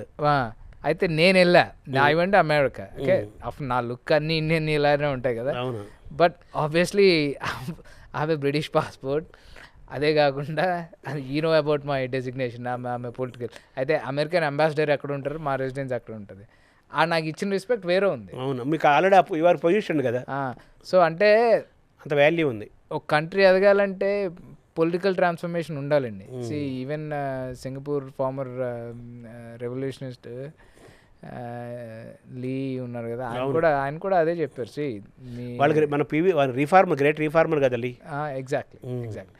So political authority, political framework లేకపోతే ఏ కంట్రీ పెరగదు. పదవి అండ్ గవర్నెన్స్, ఆ స్ట్రక్చర్ కంట్రీ అట్లానే పెరుగుతుంది. ప్రోటోకాల్. బోరిస్ జాన్సన్ ఆయన పాపం దింపేశారు ఆయన్ని. అలాగే మన ఋషి శవనక్ కూడా ఆయన కూడా ఇది అయ్యింది. ఎందుకు ఆ పరిస్థితి వచ్చింది అంటారు ఋషికి? మీకు బాగా తెలుసు క్లోజ్గా. బోరిస్ జాన్సన్ గారు ఇంటర్నల్ అంతర్గత ఇష్యూస్తో ఆయన్ని దించేశారు ప్రైమ్ మినిస్టర్ నుంచి. తర్వాత రిషి గారు గెలిచారు, తెలుసు కదా. కరోనా టాపిక్ కూడా ఉంది కదా. అదే కొంచెం అదేలే, రెండు ఉన్నాయి, అన్నీ ఉన్నాయి. కరోనాలో పార్టీస్ జరిగినాయి, మీరు హైయెస్ట్ పొలిటికల్ అథారిటీలో ఉండి మీరు పార్టీ చేసుకుని మీరు జనాలకి అది లోపల ఉండండి, మీరు బయటకు వెళ్ళవద్దు, పార్టీలు చేసుకోవద్దని మీరు పార్టీలు చేసుకుంటూ అది ఇదయ్యింది. అంటే రిషి గారు వచ్చేసరికి పార్టీ మేము 14 years పవర్లో ఉన్నాండి. 14 yearsలో మేజర్ ఇన్సిడెంట్ 3-4 జరిగినాయి. ఒకటి బ్రెగ్జిట్, అదే it's a once in a generation event. Next corona జరిగింది, కరోనాలో ఇష్యూస్ వచ్చినాయి. ఆల్రెడీ యాంటీ ఇన్కంబెన్సీ పెరిగిపోయింది, 15 years ఉంటేనే పెరిగిపోతుంది. దాంతోపాటు ఇవి కూడా అటాచ్ అయినాయి, అన్నీ కలిసినాయి. కాబట్టి జనాలు ఏమనుకున్నారంటే వీళ్ళకి వెళ్తా కదా ఒకసారి చెక్ పెడదాం, అప్పుడు వీళ్ళు then they will revive, they will understand. మేము కూడా కొన్ని పాలసీలు కన్జర్వేటివ్ పాలసీకి తగ్గట్టు చేయలే, మేము కూడా కొన్ని తప్పులు చేసాం. అదే గ్యారంటీ చేసాం అందరూ. ఇప్పుడు మళ్ళీ వాళ్ళు సర్దిద్దుకునే ప్రయత్నం చేస్తున్నారా? ట్రై చేస్తున్నాయండి, బట్ జస్ట్ 1 year అయింది కదా, టైం పడుతుంది, వెంటనే కాదు. అదే ఇప్పుడు మళ్ళీ బోరిస్ జాన్సన్కి మళ్ళీ అక్కడ ఫ్యూచర్ ఉంటుందా? అలాగే రిషి సునక్ మళ్ళీ ఎంట్రీ ఉంటుందా? అంటే చాలా కష్టం అయిపోయింది. వాళ్ళే ఫస్ట్ అవుతారు కానీ హిస్టరీలో అయితే లేదు. ప్రస్తుతం అయితే మళ్ళీ వాళ్ళు రివైవ్ అయ్యే అవకాశం, ఆ చాప్టర్ అంటే రివైవ్ అన్న ఆప్షన్ కాదు కానండి, వాళ్ళు కూడా రివైవ్ అవ్వదలుచుకోరు, ఎందుకంటే వన్స్ గాన్ ఈజ్ గాన్ అంతే. అదే యూకే పాలిటిక్స్లో అదే అంటున్నాను, ఆ పదవి మీద మోజు మీద ప్రేమ కాదు, ఉన్నా కానీ వర్కౌట్ కాదు, ఆ స్ట్రక్చర్ అలౌ చేయదు. మేము మీ బిగ్ గోల్లో ఋషి శవనక్ లాగా ఏమైనా అయ్యే అవకాశం ఉందా? మీరేమన్నా ప్రాఫెసీ చెప్పి మీరేమన్నా తదా చేస్తా అవుతాం కానీ, బట్ అంటే అది రిషి గారు సాధించింది ఎవరి వల్ల కాదండి, అంటే ఒక ఇండియన్కి చాలా కష్టం. ఫ్యూచర్లో అయితే లేదు నాకు తెలియదు కానీ. మీకేమైనా ఏమేమైనా ఉందా అంటున్నా? ఎయిమింగ్ ఎట్ బిగ్ అంటే అట్స్ ఎ బిగ్ గేమ్ అండి, బట్ ఇట్స్ యూనో ఆపర్చునిటీ వస్తే ఎవరిని అవుతారు కానీ, but that's beyond my scope. ఇప్పుడు యూకే ఫైనాన్షియల్గా అంత బాగాలేదు కదా, యాక్చువల్గా బాగా డౌన్ టర్న్గా ఉంది, ఇన్ఫ్లేషన్ పెరిగింది, చాలా ఇబ్బందుల్లో ఉంది కదా. సో అది దాని నుంచి ఎప్పుడు బయటపడతారా? బయటపడే అవకాశం ఉందా? తర్వాత మీ పైన ఏమైనా ఇన్ఫ్లుయెన్స్ ఉందా, మీ కౌంటీస్ వాటన్నింటి పైన ఏమన్నా? అంటే ఇన్ఫ్లేషన్ అంటే మీరు ఇందాక చెప్పిన దాంట్లో కన్జర్వేటివ్ పార్టీ ఎందుకు ఓడిపోయిందంటే, one of the major disaster Liz Truss అని ఒక ప్రైమ్ మినిస్టర్ అయ్యారు, ఒక 1 month ఉంది ఆమె మీద ఒక జోక్ కూడా ఉంది, లిజ్ త్వరగా షీ విల్ అంటే లిజ్ త్వరగా షీ విల్ లూజా లేకపోతే లేటెస్ట్ లూజ్ అని. లేటెస్ట్ అంటే అదే ఉంటుంది కదా, అది జనరల్ కొన్ని రోజులు అయితే అది దాన్ని ఏమంటారు పాడైపోతుంది కదా. సో లిజ్గా ఆ వెజిటేబుల్గా అన్నది ఒకటి ఉన్నది. ఆ 1 monthలోనే షీ రిజైన్. అప్పుడు ఒక మేజర్ ఎర్రర్ చేసాం ఫైనాన్షియల్ ఈక్వేషన్లో, దానివల్ల ఇన్ఫ్లేషన్ పెరిగిపోయింది, మార్ట్గేజ్ రేట్స్ బాగా పెరిగిపోయినాయి. అంటే మీరు 2-3% కట్టే ఇంట్రెస్ట్ రేటు సడన్గా 5-6%కి వెళ్ళిపోయింది. 5-6%కి ఒక వర్కింగ్ క్లాస్ ఫ్యామిలీ బేర్ చేయాలంటే వాడి సేవింగ్స్ అన్నీ వెళ్ళిపోతాయి. అదొక మేజర్ బ్లండర్ మేము చేసింది, మేము కాదు ఎస్పెషల్లీ ఆ టీం చేసింది, మా పార్టీ చేయలేదు, వాళ్ళ కాన్సెప్ట్ చేశారు. రిషి ముందే చెప్పారు అది కరెక్ట్ కాదని, బట్ హవెవర్ అది రిషి మీద పడింది కదా, ఆయన ఇన్హెరిట్ చేసుకున్నారు. మీరు ఒక ఇష్యూ వచ్చినప్పుడు, కోద్రా రైట్స్ మోడీ ఇష్యూ వచ్చినప్పుడు ఆయన ఇన్హెరిట్ చేసుకున్నారు కదా, ఇష్యూలు ఎప్పటి నుంచి వచ్చిన ఇష్యూలు. ఇప్పుడు ఆర్థికంగా బాగా దెబ్బతిన్న మళ్ళీ యూకే తిరిగి మళ్ళీ రివైవ్ అయ్యి మళ్ళీ ఫ్లరిషింగ్ వచ్చే అవకాశం ఉంది అసలు ఇప్పుడు ఎప్పుడవుతుంది సుమారు? కొంచెం కష్టం అండి, ఇబ్బందులు తప్పవు. ఆ సాచురేషన్ పాయింట్ దాటిపోయింది. అంటే ఎకనామిక్ టర్మ్స్లో అంటే మీకు యూకేలో సప్లై సైడ్ ఎకానమీ లేదు. సో సప్లై సైడ్ ఇప్పుడు జర్మనీ తీసుకుంటే వాళ్ళకి ఇన్ఫ్లేషన్ వచ్చి వాళ్ళు కొంచెం యూనో ఫైనాన్షియల్ స్ట్రగుల్ అయినా వాళ్ళు బౌన్స్ బ్యాక్ అవ్వచ్చు. ఎందుకంటే యుఎస్ కానీ, ఇండియా కానీ, రష్యా కానీ, మన జర్మనీ కానీ, ఫ్రాన్స్ కానీ, మీరు చైనా కానీ, ఇక్కడ supply side economy is nothing but manufacturing, production, natural resources. ఇవి ఉంటే ఏంటంటే ఆటోమేటిక్గా ఎకానమీలోకి మనీ పంప్ అవుతుంది, బికాస్ జాబ్ క్రియేషన్ అవుతుంది. కరెక్ట్. మీ జాబ్ క్రియేషన్తో ఎకానమీ సర్క్యులేట్ అవుతుంది, సర్క్యులేషన్తో ఇవన్నీ అవుతుందండి. యూకే ప్రాబ్లం ఏంటంటే majority of this service based economy అయిపోయింది. దాంతో ప్రొడక్షన్ లేకపోవడంతో ఇప్పుడు టర్న్ ఓవర్ తగ్గిపోయింది. ఆబ్వియస్లీ మీకు అవుట్పుట్ ఉండదు కాబట్టి కొంచెం కష్టం అంటే. అందుకే మీరు శాలరీస్ చూసుకున్న 10 years నుంచి there no increase of salary. అవునవును, అది ప్రొడక్షన్ రెవెన్యూ. బట్ ఇన్ఫ్లేషన్ పెరిగింది, మీకు కాస్ట్ ఆఫ్ లివింగ్ పెరిగింది, సో మీ సేవింగ్స్ ఉండవు మీకు. అవును, ఇంకా దానికే సరిపడే కష్టం అయిపోతుంది. అదే ఇంకోటి ఏంటంటే ఒక you look at before 2008 one financial crash అయినప్పుడు మీకు £1 ఈక్వల్స్ మోర్ దెన్ $1, twice $1 అనమాట. £1 ఈక్వల్ టు అప్పుడు కొంచెం బికాజ్ స్టెర్లింగ్ అదే పౌండ్ స్టెర్లింగ్ స్ట్రాంగ్ కాబట్టి మీకు కొన్ని ప్రోడక్ట్స్ చీప్ అయ్యి మీరు కొనేవి. ఒకటి ఈ శాలరీస్ ఆటోమేటిక్ ఇప్పుడు మీ కరెన్సీ పెరిగితే మీ శాలరీ పెరిగినట్టు కదా. మీకు $100 100,000 కోటి రూపాయలు వచ్చేది వేరు, ఇక్కడ కోటి రూపాయలు వచ్చేది వేరు కదా, 7 times తగ్గు కదా. సో దానివల్ల కొంచెం ఆ టైంలో కొంచెం ఎకానమీ స్ట్రాంగ్. ఎప్పుడైతే లేబర్ ఎస్పెషల్లీ లేబర్ చేసిన బిగ్గెస్ట్ బ్లండర్ ఏంటంటే గోల్డ్ అంతా అమ్మేశారు. బికాజ్ ఈ డెఫిసిట్ని కవర్ చేయడానికి గోల్డ్ అమ్మేసి చేశారు. దానివల్ల పౌండ్ స్టెర్లింగ్ బాగా తగ్గిపోయింది. 2018 నుంచి 25 ఇది కదా, 7 yearsలో మీ వార్డుకి మీరు చేసిన మంచి పనులు కానీ, ప్రజల్లో గుర్తుండే పనులు కానీ, ప్రజల్ని మిమ్మల్ని బాగా అప్రిషియేట్ చేసే పనులు ఏమైనా ఉన్నాయి అసలు? ఉన్నాయండి, చాలా ఉన్నాయి. So are they happy with you? Especially మా కొలీగ్స్ జానీ అండ్ లూసీ కూడా బాగా కోఆపరేట్ చేశారు. అంటే మేము చేసింది ఏంటంటే ట్రాఫిక్ కామింగ్ మెజర్స్ బాగా తీసుకున్నాం. ఎక్కడ పెడితే అక్కడ స్పీడ్ బ్రేకర్స్ చేసాము, 20 miles జోన్ చేసాము. సో యూనో స్పీడింగ్ తగ్గింది. మా దగ్గర అన్ని లిస్టెడ్ బిల్డింగ్స్ ఉంటాయి, సో ఎక్కువ నాయిస్ పొల్యూషన్ ఉంటుంది. నాయిస్ పొల్యూషన్ తగ్గించడం జరిగింది ఆ స్పీడింగ్ వల్ల. ఇంకోటి మేము స్పీడ్ కెమెరాస్, అక్విస్టిక్ కెమెరాస్ పెట్టాం, దానివల్ల స్పీడ్ నాయిస్ తగ్గింది. మాకు ఈ ట్రాన్స్పోర్ట్ స్ట్రక్చర్ చేంజ్ చేయడం జరిగింది, స్పెషల్ సైకిల్ లేన్స్. దానివల్ల కంజెషన్ పెరిగే అవకాశం ఉంది. దానికి ఫైట్ చేసి దాన్ని మేము చేయనీయలేదు. అదొక మేజర్. గ్రీనింగ్ చేసేయండి మొత్తం చాలా, కానీ గ్రీనరీ డెవలప్ చేసి గ్రీన్ బాగా డెవలప్ చేసాము. ఇంకొకటి ఏంటంటే మేము పూర్ పీపుల్కి ఫ్రీ బ్రేక్ఫాస్ట్ క్లబ్ అరేంజ్ చేసాం. సో వాళ్ళు ఎవ్రీ సాటర్డే వచ్చి ఇంటరాక్ట్ అవుతారు. ఆ ఇంటరాక్షన్లోనే మేము ఎక్స్పర్ట్స్ని పెట్టాం, like how to manage your family, you know well being concepts implement చేయడం జరిగింది. సో అవన్నీ ఎక్స్ట్రాడినరీ. సో ప్రజల్లో మీకు మంచి పేరు ఉంది, బాగా they are happy with you.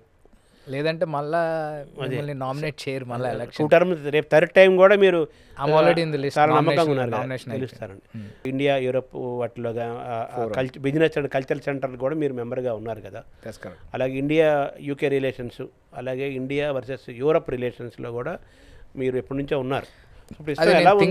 India relations think ట్యాంక్లో నేను వైస్ చైర్ ఉన్నారు. సుజిత్ నార్ my friend is also chairman. Europe India centre for business and industry, వేరే థింక్ ట్యాంక్ అనమాట. వేరే approved European union policy think tank lobby group. అయితే మేము మా think tank ఒక మెయిన్ మిషన్ ఏంటంటే to improve India you relationships. అది trade relations అనుకోవచ్చు, పాలసీ రిలేషన్ అనుకోవచ్చు, ఇన్వెస్ట్మెంట్ రిలేషన్ ఎట్లా అని అనుకోవచ్చు. అంటే యూకే ఇండియాకున్న కనెక్షన్ యూరోప్కి అంత లేదండి. ఎందుకంటే హిస్టారిక్గా కూడా మనం ఇండియన్స్ ఎక్కువ సెటిల్డ్ ఇన్ యూకే, కోలనైజేషన్ జరిగింది తెలుసు కదా, ఇవన్నీ వల్లనే ఉంది. సో దాన్ని మేము వీఆర్ ట్రైంగ్ టు ఇంక్రీజ్ అనమాట. ఇప్పుడు యూరోప్ విల్ ఆల్సో రియలైజ్ అంటే మనకి వెస్ట్లో ఒకటి ఉన్నదండి, మనం BRICS members, Brazil, Russia, India, China, ఇప్పుడు సౌత్ ఆఫ్రికా. కొంచెం రష్యా వెస్ట్ రిలేషన్స్ బాగా, చైనా వెస్ట్ రిలేషన్స్ బాగా. దాని గురించి ఏంటంటే కొంచెం అంటే అల్టిమేట్ ఆబ్వియస్ చాయిస్ ఇండియానే వాళ్ళకి. హవెవర్ దానివల్ల కూడా కొంచెం ఇంపాక్ట్ ఉంటుంది. అఫ్కోర్స్ యూనో ఇంటర్నేషనల్ రిలేషన్ మీరు చూస్తూనే ఉంటారు. ఎప్పుడైనా మీరు రష్యా దగ్గర నుంచి ఎందుకు ఆయిల్ కొంటున్నారు, లేదంటే చైనాతో థ్రెట్ ఉంది మాతో కలవచ్చు కదా, అట్లా అట్లా ఇవన్నీ అమెరికా కూడా అదే కదా. అదేలేండి, ఇంకా ఇవి ఉంటాలే వాళ్ళ ఇంటర్నల్ పాలిటిక్స్, వాళ్ళు కూడా వాళ్ళ పాలిటిక్స్ వాళ్ళ. ఎగ్జాక్ట్లీ. సో మన ఇండియా యూకే రిలేషన్స్ బాగున్నాయి కదా. బాగున్నా అంటే ప్రస్తుతం ఫ్రీ ట్రేడ్ అగ్రిమెంట్ జరిగింది కదా, యాక్చువల్గా అది మా పార్టీ పనిచేసింది. However labour party has implemented. అది ఫ్రీ ట్రేడ్ అగ్రిమెంట్ బాగా జరిగింది. అంటే ఇండియా యూకే ఎట్లా అంటేనండి, యూకేలో హైయెస్ట్ ట్యాక్స్ పేయర్స్ ఇండియన్స్ ఉంటారు. అంటే క్యూములేటివ్ లెక్కేట్లేదు నేను చెప్తున్నా. One of the we contributed 6% ఇది జీడిపి. It's a massive. మీరు టాప్ 10 రిచెస్ట్లో తీసుకోండి, హిందూజా గ్రూప్ తీసుకోండి, లక్ష్మీటిల్ తీసుకోండి, ఇది చూసుకున్న టాప్ 10 రిచెస్ట్లో రిచెస్ట్ యూకే ఇండియన్ ఆయన హిందూజా గ్రూప్. ఓకే, సో అలాగా టాప్ 10 తీసుకున్న 3-4 మెంబర్స్ మన వాళ్ళే ఉంటారు అక్కడ ఇన్వెస్ట్మెంట్స్లో. సో అక్కడ ఇన్వెస్ట్మెంట్స్ ఇండియాకి ఏమి వచ్చే అవకాశం లేదా? ప్రస్తుతం ఆర్థికంగా బాగాలేదంటారా యూకే? ఇన్వెస్ట్మెంట్స్ అంటే అదే చెప్తున్నా కదండి మీకు, అన్ని కంపెనీస్ యూఎస్లో ఉన్న కంపెనీస్ టైప్ లేవు యూకేలో. అంటే ఇప్పుడు కొన్ని ఉన్నాయి, ఇప్పుడు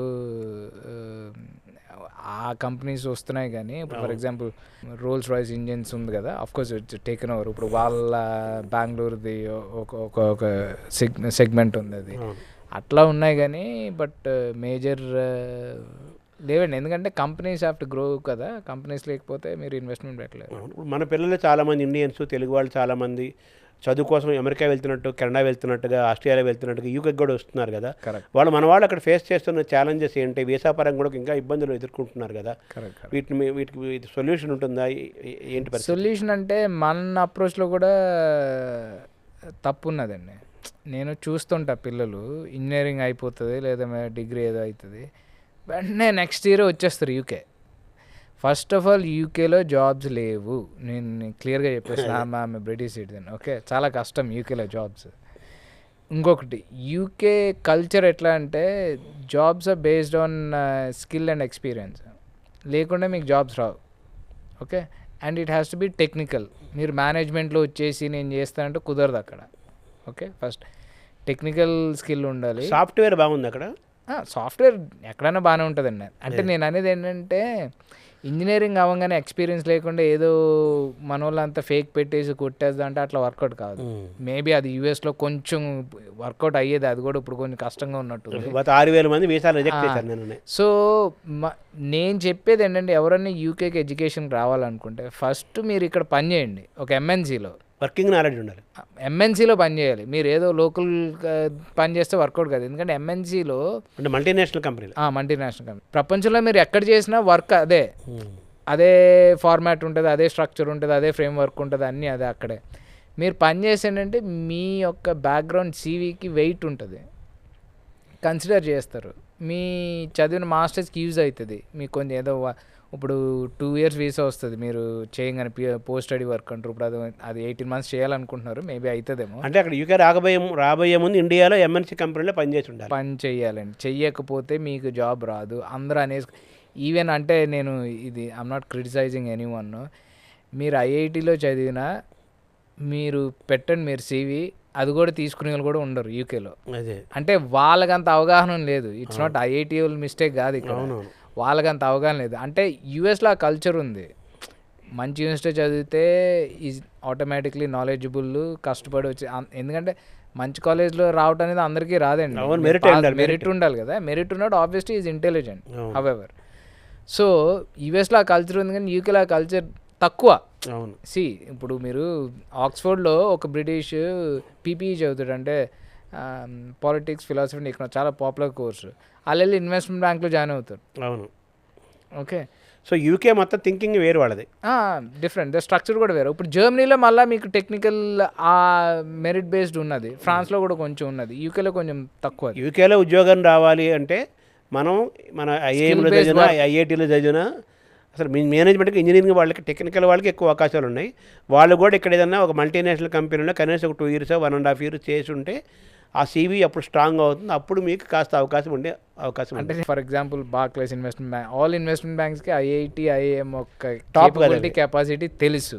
నేను అనేది let's say if I was an IIT example, ఒక ఎగ్జాంపుల్ చెప్తున్నా, నేను సివిలో ఆన్లైన్ ఫ్లోట్ చేస్తే ఐఐటి చూసి నాకు జాబ్ ఎవరు ఇయ్యరు. కింద ఎక్స్పీరియన్స్ ఎంఎన్సీ చూస్తారు, అది చూసి ఇస్తారు జనరల్గా చెప్తున్నాను. కన్ను అయ్యి అంటే అన్ఫార్చునేట్ ఏంటంటే మీరు ఇట్స్ సాడ్ థింగ్ అండి.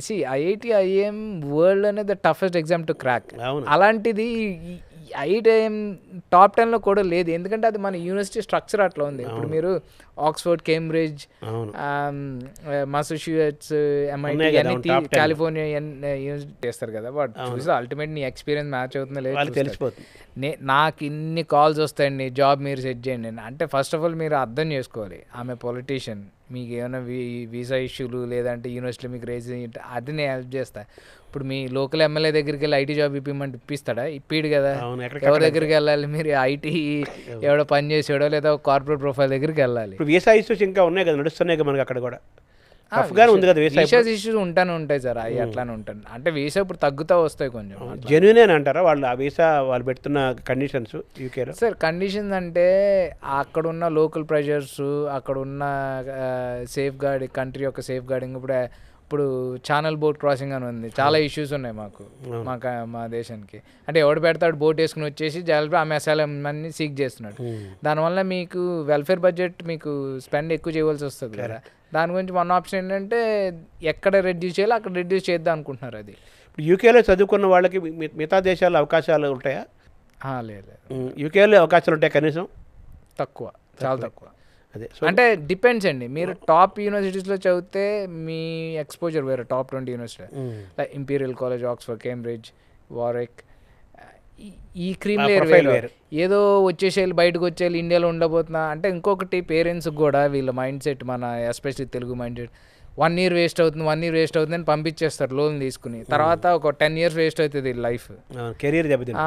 1 yearలో మీరు నేర్చుకుని జాబ్ తెచ్చుకుని then you earn your own money అని. అది అక్కడ మన ఇండియన్స్ తెలుగు వాళ్ళ పరిస్థితి ఏంటి లండన్లో కానీ యూకేలో కానీ? అంటే మన ఇన్ఫ్లుయెన్స్ కొంచెం తక్కువ అండి, బికాజ్ మనం అంత ఇండియన్ డెమోగ్రాఫిక్స్లో మన పర్సంటేజ్ కూడా తక్కువ కదా. అఫీషియల్గా ఓన్లీ 30,000 మెంబర్స్ ఉన్నారు. అంటే బికాజ్ సెన్సెస్లో అందరు పార్టిసిపేట్ చేయరు కాబట్టి నాకు తెలిసి ఒక 100,000 ఉంటారేమో తెలుగు వాళ్ళు. బట్ కంపారిటివ్ వెరీ తక్కువ, ఎందుకంటే గుజరాత్ వాళ్ళు తీసుకుంటే దేర్ ఆల్మోస్ట్ 9 లక్షల మంది ఉన్నారు. సో యూకేలో గుజరాత్ వాళ్ళ డామినేషన్ డామినేషన్ అని చెప్పను కానీ వెల్ ఎస్టాబ్లిష్డ్ అండి. వెల్ ఎస్టాబ్లిష్డ్ మెయిన్ ఒక 4-5 కమ్యూనిటీస్ ఉంటాయి. ఒకటి Gujarati community, next business community Gujarati, అన్నిట్లో ఉన్నారు వాళ్ళు. పార్లమెంటేరియన్స్ ఉన్నారు, బిజినెస్లో ఉన్నారు, మీడియాలో ఉన్నారు, అన్నిట్లో ఉన్నారు. సేమ్ థింగ్ విత్ సిక్స్ ఉన్నారు. అట్లానే కొంచెం అంటే ఆ ఢిల్లీ చుట్టుపక్కల ఏరియాలు ఉంటాయి కదా, కత్రి, కాయస్తు, నార్త్ ఇండియన్ బ్రాహ్మిన్స్, వీళ్ళంతా వెల్ ఎస్టాబ్లిష్డ్. అక్కడ తమిళోళ్ళు కూడా, అంటే తమిళలో మళ్ళీ 2 ఉన్నాయి, ఒకటి ఇండియన్ తమిళ్, శ్రీలంకన్ తమిళ్స్. ఎందుకంటే శ్రీలంకన్ తమిళ్స్ అందరూ అసలం జిక్ర కింద వచ్చారు. అప్పుడు ఇష్యూ ఉన్నది కదా, తమిళీలం ఇష్యూ, ప్రభాకరన్ ఇష్యూ, ఇట్లా ఉంది. తెలుగు వాళ్ళు కొంచెం వస్తున్నారు, బట్ స్టిల్ మనం టూ కన్జర్వేటివ్ అనమాట.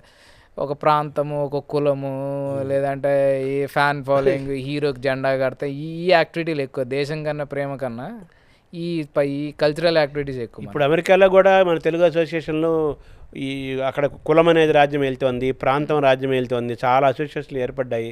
ఇప్పుడు ఒక పెద్ద హీరో సినిమా ఏదో అడావుడు చేస్తే ఒక థియేటర్ బ్యాన్ చేసేసారు. అలా అటువంటి పరిస్థితి యూకేలో ఉందా? యూకేలో కూడా ఉన్నాయండి, ఎందుకు లేదు. క్యాస్ట్, రీజన్, విఐపి కల్చర్ ఈ వదిలిపెట్టలే మన వాళ్ళు, ఇంకా తీసుకెళ్తున్నారు. అందుకే మనకి ఎదుగుదల ఉండదు తెలుగు వాళ్ళకి. అదే తెలుగు వాళ్ళకి మీరు ఇచ్చే సలహా ఏంటి యూకేకి వచ్చేవాళ్ళు కానీ యూకేలో ఉండాలనుకునే వాళ్ళకి? సలహా నేను ఇచ్చిన వాళ్ళు ఎవరు విన్నారండి. అంటే సలహా అంటే ఏం లేదండి. ఎడ్యుకేషన్కి వచ్చినప్పుడు ఫస్ట్ థింగ్ మీరు ఎంఎన్సీలో వర్క్ చేశారండి, లేదంటే మీకు మీ యూనివర్సిటీ అన్లెస్ మీరు టాప్ 10 యూనివర్సిటీస్ అంటే ఇంపీరియల్ కాలేజ్, ఆక్స్ఫర్డ్, కేంబ్రిడ్జ్ అంత కాకపోయినా కొన్ని ఇంకా ఉన్నాయి. ఇప్పుడు యూనివర్సిటీ ఆఫ్ వారిక్ కానీ అనుకోవచ్చు, లేదంటే యూసీఎల్ యూనివర్సిటీ కాలేజ్ అని కొన్ని మంచి university, London school of economics, ఇట్లాంటివి చదివితే అంటే మీకు ఆపర్చునిటీస్ రావచ్చు. మీకు ఏ ఎక్స్పీరియన్స్ లేకుండా, ఏ టాలెంట్ లేకుండా 1 year వేస్ట్ అవుతుందని లోన్లు తీసేసుకుని వచ్చేస్తే మాత్రం మీకు ఏమీ రాదు. ఎవడు జాబ్లు ఇయ్యడు. ఇచ్చినా కానీ ఫర్ ఎగ్జాంపుల్ మీకు రాకపోయినా అట్లీస్ట్ మీరు ఒక టెక్నికల్ నేర్చుకోవాలి. అది ఐటీ అవ్వచ్చు, ఫైనాన్షియల్ టెక్నికల్ ఫైనాన్షియల్ అవ్వచ్చు. ఇప్పుడు అదైతేనే మీకు వస్తుంది. అంతేగాని మేనేజ్మెంట్లో చేద్దాం ఏదో చేరుపే చేద్దాం అంటే కష్టం. అంటే ఇప్పుడు అమెరికా టైపులు ఇప్పుడు అన్నాం కదా, ఈ కులాలు తర్వాత ఈ ఫ్యాన్స్లు ఫాలోయింగ్లు గొడవలు అవి యూకేలో ఇబ్బంది పెడుతున్నాయా మనకి కొంచెం? ఇది అంటే తెలుగు కమిటీ ఎదుగుదల ఉండదు కదా, ఇన్ఫ్లుయెన్స్ ఉండదు కదా. ఇప్పుడు తెలుగు కమిటీ ఫ్లరిషింగ్గా లేదు అక్కడ, తాళ్ళు లాంటివి ఉన్నాయి. ఫ్లరిషింగ్ అంటే అసోసియేషన్స్ ఉన్నాయండి. ఫ్లరిషింగ్ అంటే again it's subject, it's broader term. మనం economic migrants we do well ప్రొఫెషనల్గా. అంటే పవర్ ఆఫ్ ఇన్ఫ్లుయెన్స్ అనేది ఎట్లా అంటే, ఇప్పుడు మీ దగ్గర ఒక 100 మెంబర్స్ ఓటర్స్ ఉండొచ్చు, బట్ ఎంపీ ఒక్కడే. అవును, నేచురల్ కదా.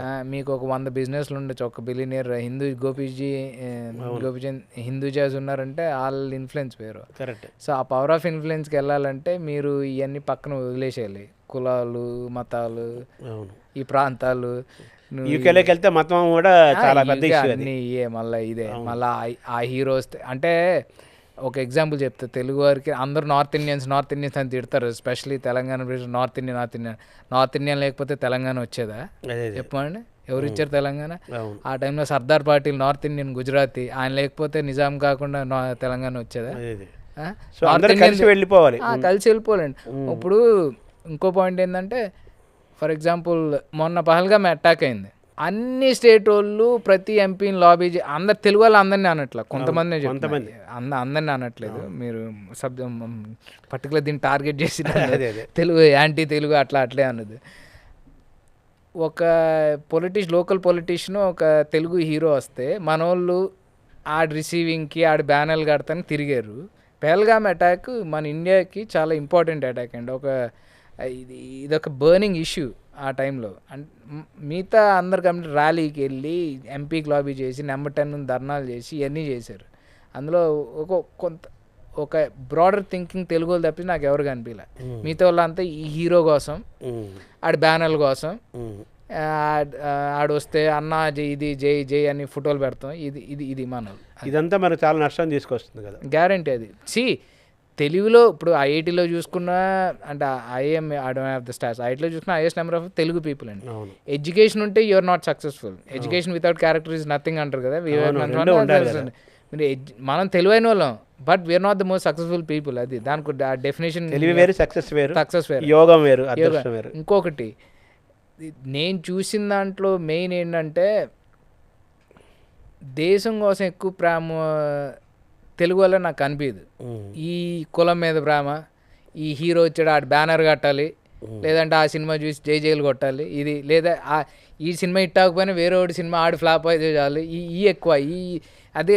మొన్న ఏదో ఒక పోస్ట్ చూశాను, ప్రతి స్టేట్కి ఒక్కొక్క స్పెషాలిటీ ఉంటే ఇది ఎస్పెషలీ అంటే బారింగ్ యునైటెడ్ ఆంధ్ర వేసాడు అనుకోండి. I don't think Telangana and ఆంధ్రాలో ఆడేం చేసిన బిగ్గెస్ట్ ఫ్యాన్ క్లబ్స్ అని వేసాడు. అంటే అది పొలిటీషియన్ కన్నా హీరో కన్నా బిగ్గెస్ట్ ఫ్యాన్ క్లబ్స్ మన దగ్గర, కానీ వేరే స్పెషాలిటీ అనమాట. తర్వాత మీరు అక్కడికి వెళ్ళిన తర్వాత చదువు కోసం అక్కడికి వెళ్ళారు, మీరు చదువు కూడా చదువుకున్నారు, పోస్ట్ గ్రాడ్యుయేషన్ చేశారు. తర్వాత బిజినెస్లు కూడా బిజినెస్ ఎంటర్ప్రెన్యూర్ కూడా తయారయ్యారు కదా. ఇప్పుడు మీ ఇన్కమ్ సోర్స్ ఏంటి? మీరు ఎలా పాలిటిక్స్లోకి వచ్చారు కదా, మీరు అక్కడికి వెళ్ళిన పర్పస్ చదువు కోసం దానికోసం వెళ్ళారు కదా, ఆ జర్నీ ఎలా ఉంది ప్యారలల్గా?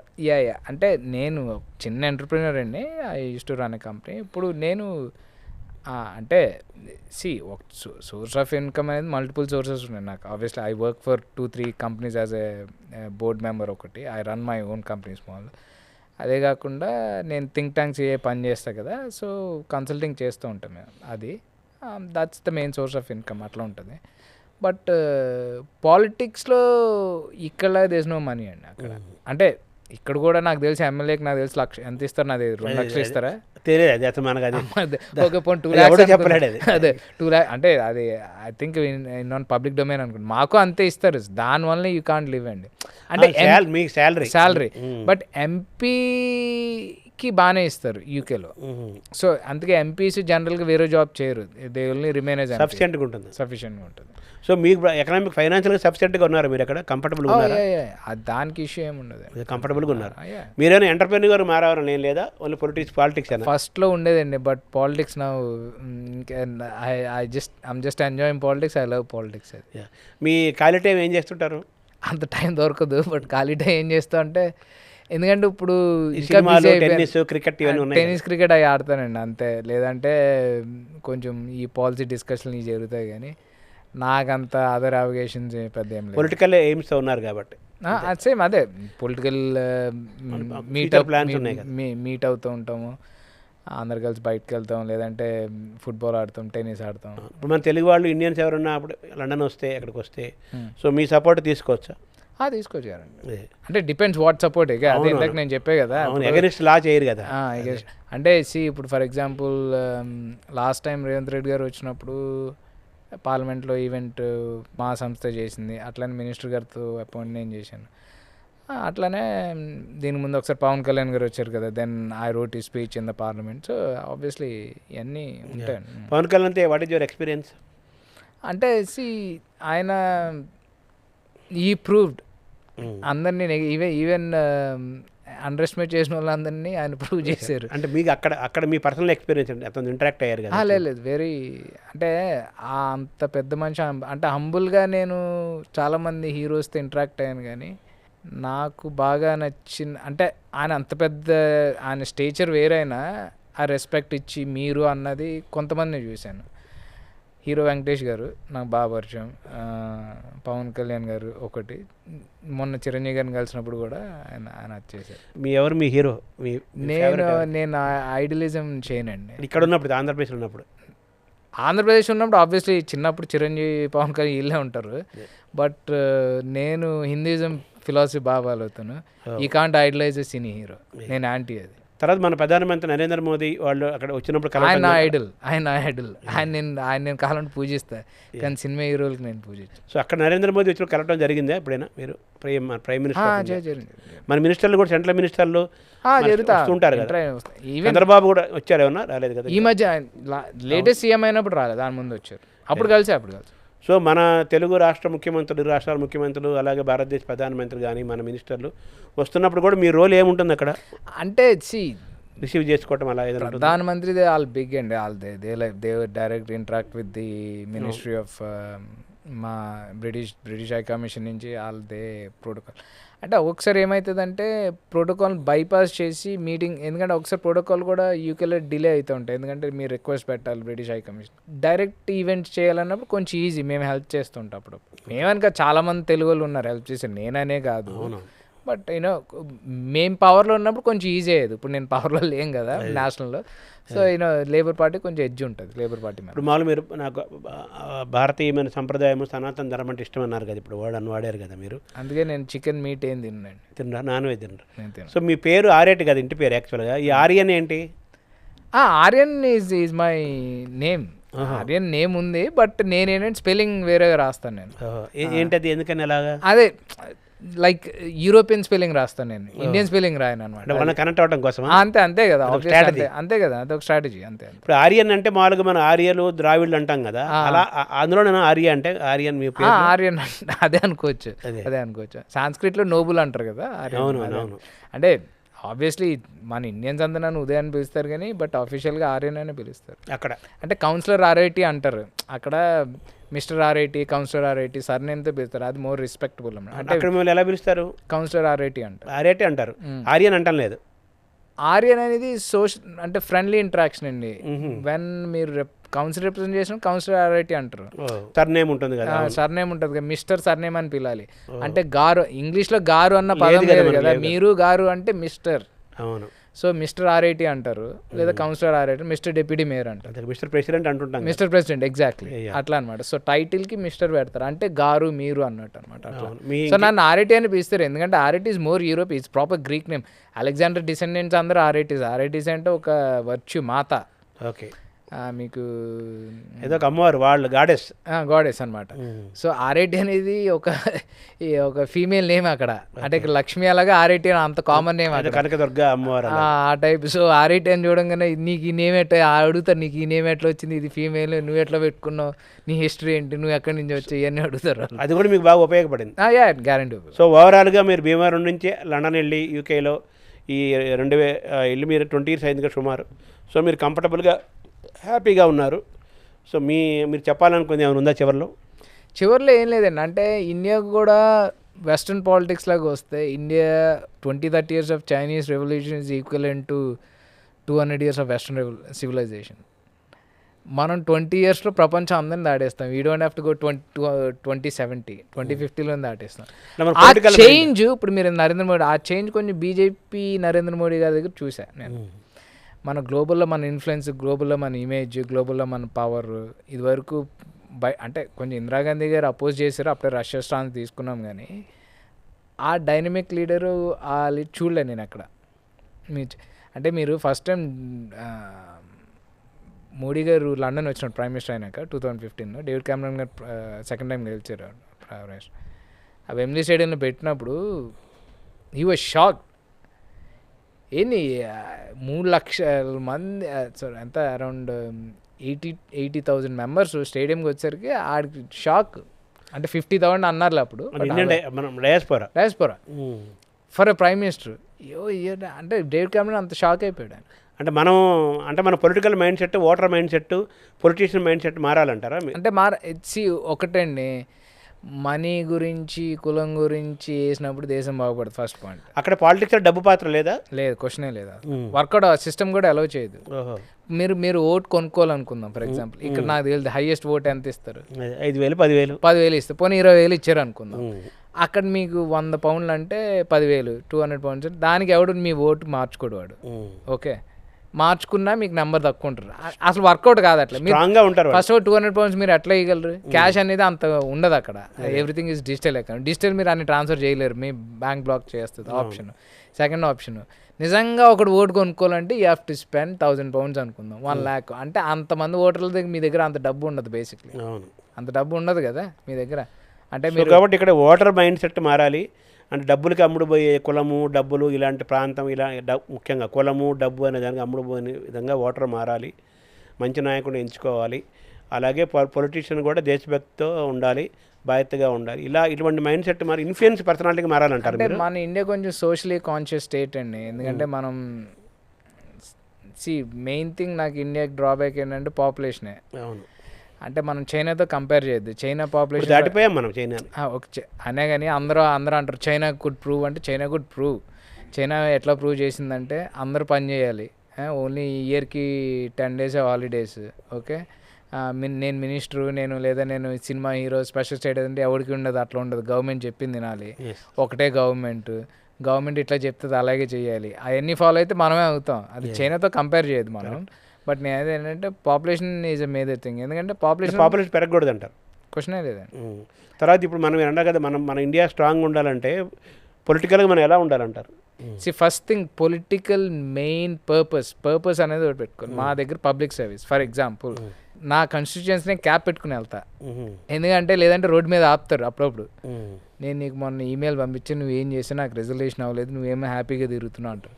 నేను ట్యూబ్ ఎక్కినప్పుడు క్యాబ్ పెట్టుకుంటా. మళ్ళీ అందరూ చూస్తుంటారు, అమ్మాయి నా కాన్స్టిట్యూయన్స్ ఎప్పుడు ఆపడు, అంత భయం వేస్తుంది నాకు. అంటే పొలిటీషియన్ మెయిన్ ఆమె public service.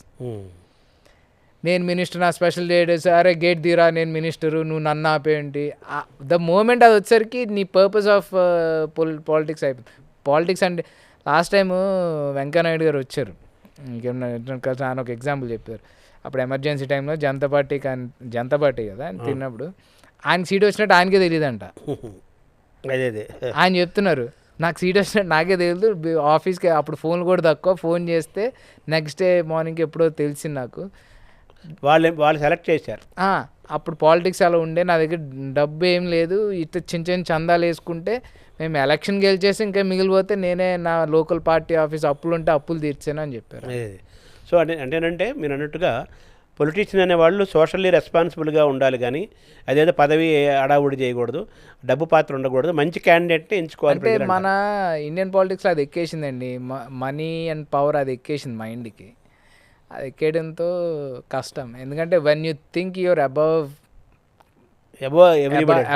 Law, above everything, the purpose of అయిపోయింది అది అక్కడ. సో ఇప్పుడు రిషి గారికి ఎన్ని ఉన్నాయి అసెట్స్ మీకు తెలుసు, అలాగే బోరిస్ జాన్సన్ గారు one of the most powerful prime minister. వీళ్ళంతా నార్మల్గానే వెళ్తారు, భయపడతారు కూడా వేరే. ఎందుకంటే అంటే మనిషికి, ప్రజలకి, ఓటర్కి భయపడతారు వాళ్ళు. అంతే. సో అక్కడ ఓటరే రూల్ చేస్తున్నాడు. అబ్సల్యూట్లీ అటువంటి పరిస్థితి వస్తే మన దేశం కూడా బాగుంటుంది అంటారు. Guarantee. Thank you and all the best. మిమ్మల్ని ఉన్నతమైన పదవిలో చూడాలి, నెక్స్ట్ మేయర్గా చూడాలి, తర్వాత ఎంపీగా చూడాలి.